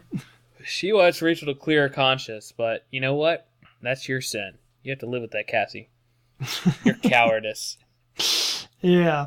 They do go ahead and demorph to try to avoid the bug fighters, and I guess, crawl around in the rubble or something and hide. And this is what I'm talking about. The bug fighters are circling above. They're just, they're doing loops. Yeah, And can't they hover? and They can hover. They right? can hover, but They they're were flying hovering around. in book 3. Either way, they're not going that far away. And Rachel and Cassie go full-on humans. Right in front of them. Well, yeah. And then they go owl to escape. Yeah, just to clear up any confusion the bookfighters might have had on whether the Andalite bandits are humans. Boom. Well, they didn't say they were spotted, so I guess they weren't. Good job, Animorphs. And just as they're about to rip out some Hork-Bajir eyes, a tiger shows up. So there you go. There's your answer. There's where Jake was. He was running through the forest that whole time. He was off to the side waiting for an opportune moment to look cool. No, he knew he couldn't demorph or he'd attract the creature back again. Yeah. So he had to play it cool, hotshot. But he immediately, obviously, wants to know where his best friend Marco is, and they don't have an answer for him. Totally. However, we get the answer as we cut to Marco's chapter with him and Axe falling out of the atmosphere, plummeting towards the earth, and Marco is generally freaked out for some reason because momentary amnesia. He's forgotten his convenient morphing ability. And Axe is, very calm about it. Marco's like, we're gonna die! And Axe is like, no, we're not. Marco, morph a bird. Morph that thing we morph all the time when we're in situations like this. So, of course, here's another little thing that we should tally up is how many times an Animorph is plummeting towards the ground and narrowly manages to morph bird in time to save their lives. I don't think that happens too often. Maybe a couple more times. I think it's happened at least one other time. Not so far. One of the books we've just read. No, not yet. This is the first time it happened so far. I think it might happen a couple more times, but it definitely hasn't happened yet. So after Jake and Rachel and Cassie kind of have the worst night imaginable, thinking that, Marco and Axe are just, they're both already dead, and they, are under the assumption that they can no longer morph without this creature coming after them, and admittedly, they're pretty down about that. And to make matters worse, they're all punished by their various parents. Yeah, this is the low point for the Animorphs in this book. Especially Jake, who, he's obviously closest to Marco. Axe could die, and, maybe they say a few nice words or whatever, but Marco being gone and it being directly Jake's fault for not foreseeing the situation or a way out of it, it's going to hit him pretty hard. But as plot would have it, this is immediately when Marco comes waltzing in like it's nothing. And, booga. Yeah, Marco goes ahead and tells Jake to get prepared because he's leading the counterattack against the V-leek. So suddenly this terrible, awful situation where they're doom and gloom has complete 180 into, oh no, everything's cool and we're going to beat the bad guy right now. Yeah, we know how. It's easy. Just put your swimming trunks on. Meet up at the edge of the woods. So of course they go to meet at Cassie's woods, and Tobias is on standby and pissed off because he missed all the action of the previous evening. On standby. Yeah, he slept through it. So good job. He couldn't have done anything anyway. So and he could have Cassie sacrificed himself to the cause. Yeah, I guess. He has no morph energy to put out. He would have ran into the V-leek and just been instantly chopped to meat. He could have flown straight into the V-leek to maybe momentarily distract it for no reason. No, it's not distracted by things hitting it. He could have tried. He's a coward. Him and Cassie should go to the corner. Cassie is still being very hard on herself for being a coward. And, that makes sense. Why Damn not? straight. She's a coward. The team discusses kind of, how they're going to beat the V-leek, and Cassie's the one who's, got the perfect plan. But, of course, it's her in the most crucial role and putting herself in the most danger to kind of compensate for her past failures here. Which I get. Yeah, she's obviously pretty down on herself and her past actions. It's at least, nice for her to try to make up for it. the plan, her so-called dangerous plan, is we the reader are not privy to that information. It's kind of explained in one sentence, but we get everyone agreeing to it regardless. And the next scene has Tobias flying out to sea to work his wonder cam powers out above the ocean, which now include X-ray into the ocean. Yeah. Looking for a whale, specifically for Cassie to acquire. And I think anybody who was paying attention during the elephant scene knows what they're going for. Probably. Well, and Tobias gets to feel useful for once, so win-win. For once in this book, yeah, he hasn't done a lot. He goes back and relays, the location of the whale to Cassie and the team, and everyone takes another opportunity to kind of try and talk her out of it, like this is your one last chance to turn back, Cassie, but she insists she's the best girl for the job because, she's the best morpher, and because she's a coward. And she'll have to do a lot of morphs here. This isn't some walk through the park. This is... Oh, no, yeah, her plan does include, obviously, rapid fire morphing. Yeah, but it pays off. They put this together, and she starts morphing, and the V-leek shows up. Everybody goes dolphin, and the V-leek is, on them in an instant. But it's just hovering over the ocean. I mean, it's just following them. It can't go in, which is if they were wondering if the whole water thing was true, this confirms it. Yeah, the V-leek obviously he won't do anything because of the water. So the kids, the whole team here has absolutely no problems locating the whale instantly. I mean, it happens right away. They don't spend a whole lot of time on that. And Cassie demorphs and climbs atop the whale and acquires it. And of course, she's going to ask for permission again. Oh my gosh. It's like, thank you, Jesus Whale, for the sacrifice that you're about to give. And then we get more damn psychic whale talking. Not only do we get more of it, it becomes the linchpin of their plan to wrap up the entire plot of this book. So if you were pissed off by, episode 4 or book number 4, The Message, congratulations. They decided to rehash that plot and bring it back. It's back for just a bit roll and a tiny chapter here. I love how the whale... I love how the whale... It's like, little one, there's some kind of dust monster above. Yeah, it's like freaking Navi from Link. Hey, listen, there's a monster. Well, and it doesn't last long, thank goodness. And Cassie throws the plan into action and morphs Roach, and she actually does this in the water, like in the ocean. It's pretty impressive. to try and, avoid the V-leek. And Tobias kind of swoops in and picks her up, and he gets to be helpful again on a potential suicide mission. Oh, yeah. And so she does multiple morphs super quick and ends up with her falling from the sky crazy high again, just like Yes, Tobias flies her up really high. Yeah, and just like Marco and Axe earlier, she's free falling and morphing at the same time. So to answer your question earlier, this counts for two right, yes, exactly. And it's funny because it's not even like, they already did this with a character falling and having to morph in time. And instead of just trying to, have that be dramatic on its own, for some reason, Cassie uses animal love power or something weird to make her morph happen in time.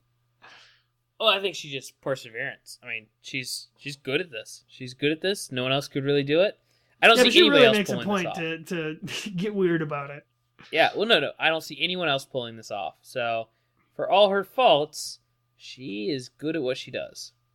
Potential suicide runner. Exactly. Got it. And she succeeds. She morphs the whale. It's way too big. The V-leek tries anyway. Gets pulled into the ocean and just instantly dissolves into microbes or I don't know why.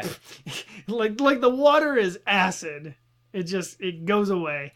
And then it's over. The end. That's the end of the book. Is there no other wrap-up scene or anything? No, the V-leek drowns. Cassie says her a little bit about, because they bring up the stupid whales again. The whales singing because the V-leek is dead. And somebody asks, I wonder what they're saying. And Cassie says, it doesn't translate to human, but if it did, hope. You know what? And that's the ending line there. I think Cassie's wrong here. I think if the whales, if they had actually heard what they were singing, it was probably a song of sadness, because this V-leek for littering the ocean. the V-leek could not harm whales at all. It wouldn't go near the ocean. It could not harm whales at all. Worst case scenario, it wipes out humans or kills everybody, and then the whales are stopped being hunted and they can take over the earth. Boosh. I think it was because the V-leek didn't know it was immune to water until it actually went in there, and now it's just underwater, like tearing apart whales. Can I just say also that a giant whale falling from the sky has got to be a reference to Hitchhiker's Guide to the Galaxy? I think it was probably unintended, but wow, if that's the case, then K.A. Applegate, Michael Grant, congratulations. Surely you've made me fall even more in love with you. And we are in love. Please call us back. So that's the end of the book. I mean, what do you want to do? You want to do some reviews? What's going on here? We could possibly review the book as per our usual methods. Well, if that's the case, I want you to go first. I'm okay with that. So, I went into this book preemptively, and maybe this helped it, but I went into this book preemptively, ready to pass it by, not hate it or anything, but to just blow through it and get to the books I was actually excited to read. And I was really surprised. As I've mentioned throughout this episode, they put a lot of effort into this. And I don't know the context of how they wrote this, or if the publishers were pushing them to do maybe some longer form, more exciting and action-oriented book. I'm not sure. But whatever, they took that call to arms and they ran with it, because this is a good book. It's really good. I mean, it does have its faults in that the monster, while interesting, I liked it. It's an okay monster. It's pretty generic, and it's kind of filler for, big Hollywood cinematic style, something they have to worry about, villain character. Obviously, Visser Three is once again behind the plot, which in these first books, I'm really starting to notice that I get it. He's the Darth Vader of the series, but even, every once in a while, you got to run into an asteroid worm or something. You got to have someone else behind these plans, or have them run into other difficulties that aren't completely based off some crazy plot that Visser 3 ran off to Saturn and picked up a monster and is going to face them with it.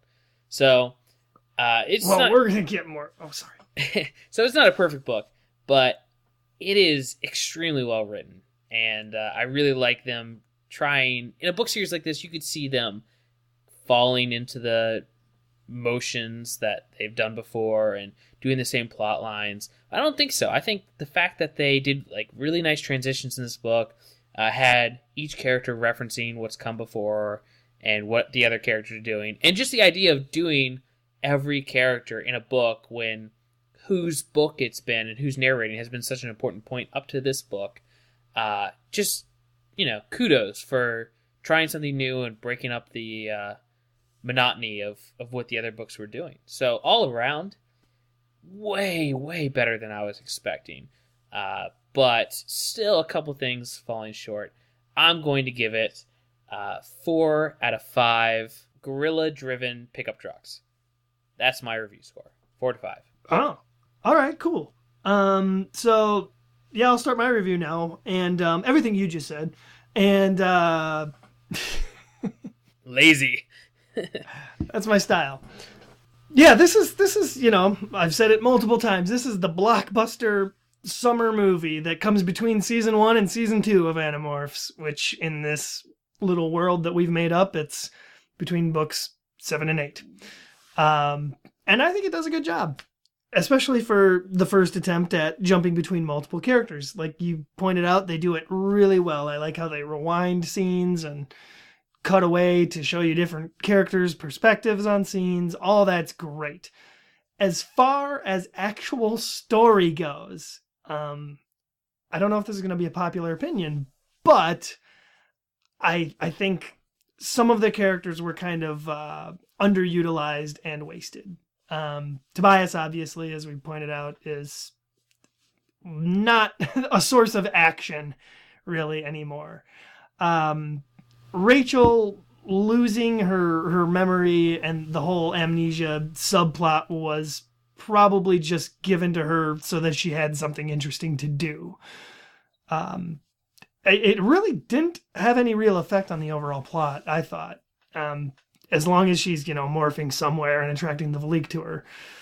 The amnesia thing, not really a big deal. And I think that Cassie's entire plot was all about just her making up for being useless. And her feeling bad for being useless. And then, eventually making up for it in the end by using her specific talents. The whole adventure supposedly took place in a single weekend of just 2 days. So it's a lot of action. I think Marco and Action and Tobias should all have their own spin-off series, because whenever those characters get together, that's the best. I mean, nobody didn't enjoy a Marco Axe talk. And maybe the book would have been a little bit better if it had spent more time jumping between Jake and Marco's stories. But that's personal opinion, I guess. I felt Rachel's entire plot is just basically her wandering around wrecking shit. I think that, if the V-leek plan was obviously a success, aside from its water weakness, and I think that it would be one that would work if Visser Three had maybe an army of these things, 10, 20, 100 ideally. There's no way the Animorphs could avoid that many. I'm assuming, it's a difficult process and whatnot, and that's why he can't do it, but the other obvious plot hole of Visser Three not just straight up infesting or murdering Axe as soon as he caught him. It's a pretty big one.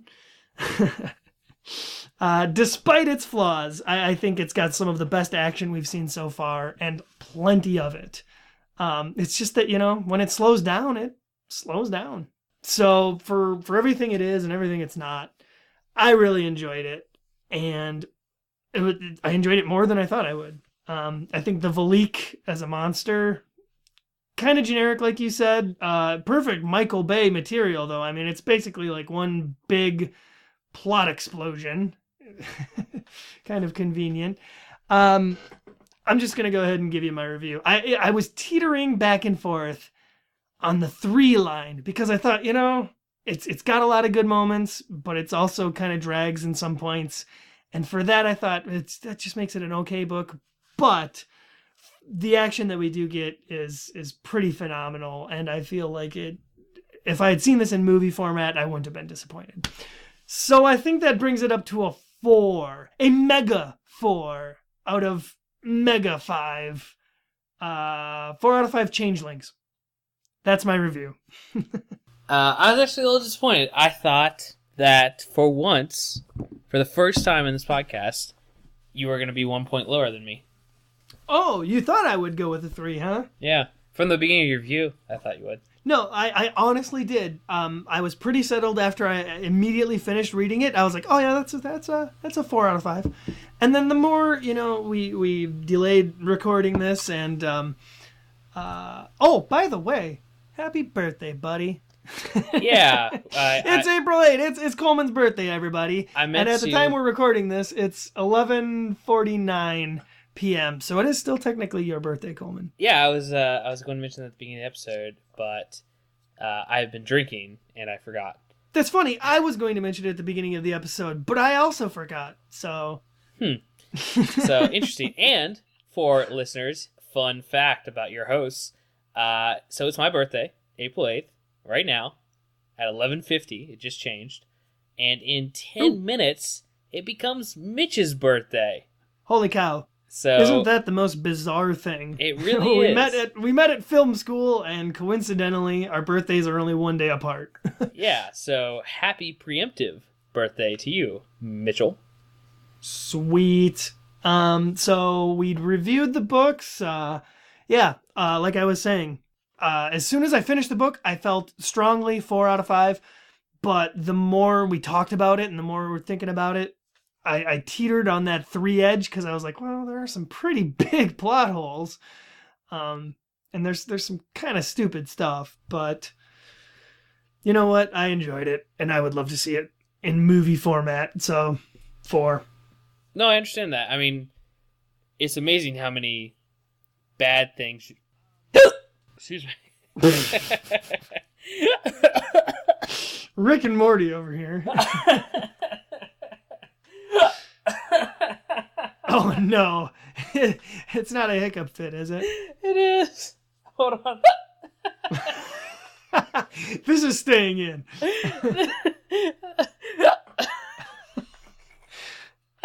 Oh my god. This has got to be the worst thing that can happen to a podcast.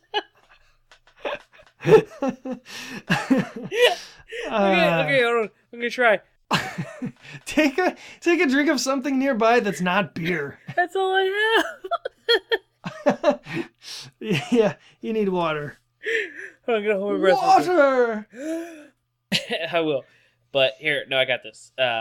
It's amazing that I gave it as high of a score as I did, even with all so many faults. But that's really the power of this book. It is so well written, and there's so many great parts in it. It elevates all the bad stuff. So there's a lot of faults with this book. There really are. It's not even close to perfect. But there's so many good parts that are just way better than I expected. That's why I gave it a 4 out of 5. 4 out of 5. Okay, wrap this up, and you're going to have to do the ending. The ending, where you can find us and all that. Okay. Yeah, we'll give that a try. So, conveniently, Coleman's hiccup fit comes at the end of our episode this week. I think we're confident that this is a good place to end it. Yeah, I think that'll do it. What a fitting way to end our mega episode 1. Yeah, we partied like it was 1996. and this is where it's led us to ruin. Okay, so I gotta tell you all where you can find us, and I don't have it written down, so bear with me. First of all, you can find us on reddit.com/r/animorphs, where we will be posting the episode and chitter-running around. So stupid. You can find us at our website, Thoughtspeakcast.com. We have an email address that we like to receive emails at, Thoughtspeakcast@gmail.com. To follow us on Twitter, the tweets at Morphcast. Facebook is another one. Come on down to Facebook. So that's it. That's the end of our what a mega disappointment. What a mega way to pit her out in the end. No, this is a great episode. Everyone just gonna hate us now. I could edit all of this out if I wanted to. I'm just gonna I'm gonna see if it's funny on the second listen through. As stupid as it is, I think it's golden. It really shows our personality. No, I mean, I thought I'd have a couple things to drink, and this is how it ended. Excellent. Party on, Coleman. All I have to say is that, as much as we ended up enjoying this first Megamorphs book, I'm glad that we have gotten past it, and we can get it back into the main series, and we can lead up to one of my favorite books in the series. I think coming around episode 18 or 19, in between, we'll do Megamorphs number 2, In the Time of the Dinosaurs. I think it comes before book 19. I'll look that up. So we'll be doing that one later, and I'm hoping that these Megamorphs episodes and further on, the Chronicles episodes become kind of special events, as I said at the beginning of the episode, like After Dark episodes. So I think they're just going to be the ones where we get drunk. maybe we should get drunk and whatever for each of the Megamorphs episodes. So whatever. It's been good times. Well, I've had a ball. Yeah, me too.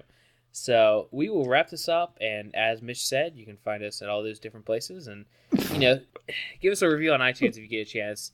We're Thoughtspeak, and you can find us pretty easily. 5-star reviews. Look us up on ICQ. 5-star reviews are welcome, or whatever you want to give us. We don't care. Send us emails, like he said, and we'll read you on the air in a normal episode. Oh, we do have emails that we're going to share in our next episode. A normal episode. Yeah, not a special blockbuster event episode. Oh, yeah, and speaking of next time, Book 8, The Alien, First Act book, big deal, and guess who's mega excited? I'm pretty excited, too. I'm more excited for Book 9. I'll tell you right now, you already read Book 8, but I am currently in the middle of Book 8, and I'm loving it. Book 8 is pretty awesome. Book 9 is, it's pretty cool. Spoilers! Unfortunately, listeners, every once in a while, me and Mitch flip out and read ahead horribly. I'm just following your example, buddy. Sometimes we can't contain our Animorphs fandom, and we jump ahead. Coleman read ahead 5 books? Damn it. Well, no, I guess I get to. No, I just read ahead to Book 9. I saved Marco's book with the Chi. I saved that one for you, buddy. Why, thank you. For Thoughtspeakcast.com, I'm Mitchell. And I'm Coleman. And we're signing out to go to better places, like inebriated slumber. The best kind of slumber. Get some water in your system, all right? No, I'll be all right. Anyway, so yes, thanks for listening, and hope you enjoyed this very special episode of Thoughtspeak. Until next time, young Andalite. Heidi, Heidi, Heidi, ho.